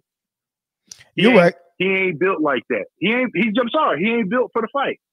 He ain't built for the fight. He's not built for direct confrontation. You might be right about that, but I don't like beating him up too much, man. He's still a brother at the end of the day, man. But I just poke fun of him, man. I poke fun of everybody on this panel. We pick on each other, man. So people think when we be poking fun at LeBron, it's because we don't like him, man. Nah, he our brother, man. He our brother, man. He just do some clown stuff, man. And when he do it, we go laugh at him, man. But thanks for the call. I'm gonna get one more call in here before we end it, man. All right, hope it's one of them. All right, bro. Hey, DC said he called back. He said it's Funky Town again. They not gonna call. They're not gonna call in. Hey, Michael Jordan fans are the best. Yeah, call in real quick. You be our last caller. Hey, DC was in the comments. Y'all done tricked me for another 3-hour show on a Friday. No, hey, we done. Hey, caller with the private number. I'm about to be healthy scratch next week. Yeah. How long you gonna let these takes be though, bro? Hello. I don't know. What's up? Can you hear me? Hello, everyone. Michael Jordan fans are the best. Oh, what's up, man? What's happening? What up? I disagree, but okay. Oh no, that's okay. Anyway, what do you guys think about LeBron and JJ saying that they don't analyze plays in game? I don't know if you saw that clip where he's like, only smart coaches and smart players started analyzing and targeting weaknesses within, the game since we started playing. That it was a new renaissance. What do y'all think about that? I disagree. First of all, that takes credit away from great in-game adjustment makers dating back to Dean Smith and Coach K and all that. That's a bunch of crap. It is, man, because I mean, you get a mouse in the house, and you first of all, what he was talking about is when they get like with LeBron when they was targeting bad defenders with the high screen and roll and they getting the switch, they right? Getting the matchup. Yeah. First and foremost, they wasn't switching that much in the 90s, in the 80s. Like they actually fought through screens. Like, if I'm Drexler and I'm guarding Jordan, I'm not going to let a screen make me switch so Terry Porter can get on Jordan. I'm going to stay on Jordan. I'm going to fight over that screen, right? So that's number one. But as far as the mismatches, if I got a big man and he gets switched off on a mouse in the house, we're going to that big man and we're going to keep going to him until they stop it or start doubling in us, and then we'll go play off their double team. That's nothing new. Everybody's been playing off mismatch. That's what basketball is. Where's the mismatch at? And let's go to it. Mm-hmm. So I don't know why the heck JJ Redick and LeBron try to make it seem like that's smart basketball and it's something that's something new. JJ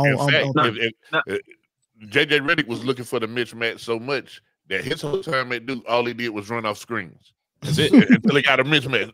Listen, and I'm a Duke fan. You're definitely a Duke fan. Anybody knows that JJ Redick is in my top 10 all time from what he did in college. Mm-hmm. So, but nah, man, I'm not giving that to you. Like, nah. You top 10 college, right? Nah, top 10 all time, man. His college career suffice that made his NBA. And he was going to lock Kobe up in the finals that year. He just didn't have the skills to do it. But he tried. Oh, my God. he tried. Orlando, he tried. What else you got? No, well, that was the follow-on is that they go and so he had said all of that about the targeting people, but then they go and I had brought up did some analysis on that, and kind of what y'all are talking about is he starts talking about saying, why not run the same play over and over again? And I had seen it looked like JJ Redick wanted to bury his head off the camera when LeBron said that, because LeBron said, I don't understand the NBA. Why don't you just do the same play over and over again? Because like what y'all are saying, it's just common sense. You either, for one, you can call a timeout. Two, you could have somebody else defend him, or you can just change up, whether you're doing zone, man-to-man, or you're trapping or whatever. What do y'all think about the LeBron's take on why don't you just run the same play over and over again if it works one time? Yo, first of all, LeBron, let me tell you, I just had a thought in my head because I'm thinking about all these ridiculous things that he's saying. Did y'all see when he was in the studio with 2 Chainz and he act like he came up with the deluxe album?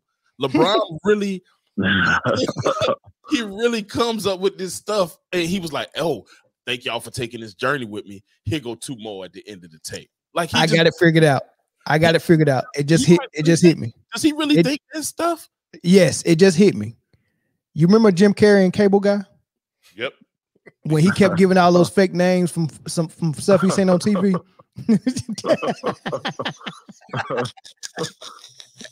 Oh my God. Hey, MJ fans. That's what he's best. doing. Only Hey, child. Child. MJ fans are the best.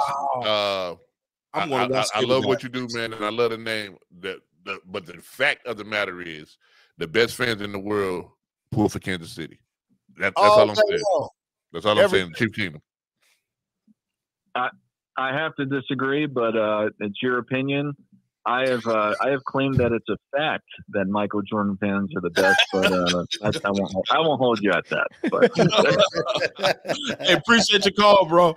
I appreciate you, fellas. I know you guys are going to get going soon, but I will just retort that with this: Michael Jordan fans are the best, and I hope you guys have a great night. All right, bro. Appreciate it. Appreciate you, man. Yeah. All right, man. We just hit 3 hours, man. Appreciate everybody. Huh? I said, hey, man, you're going to have to cut down on some of them takes, man. One take, she read through about 12. Hey, somebody said, Lord Jesus. Lord. Lord. Somebody said, Lord Jesus, let her stop. Please. Hey, y'all so daggone stupid, man. Eric turned off the lights and put the shades on, man. That was silly. He did. He did. I couldn't. I almost didn't keep it together. Yeah. But yeah, man, last chance to hit the like button, man. Everybody hit the like button, man. Appreciate y'all for rocking with us. Appreciate y'all coming out. Yeah. And catch us on Tuesday and then again on Friday, man. And we'll see y'all next week. Peace. Peace. Flip them plays.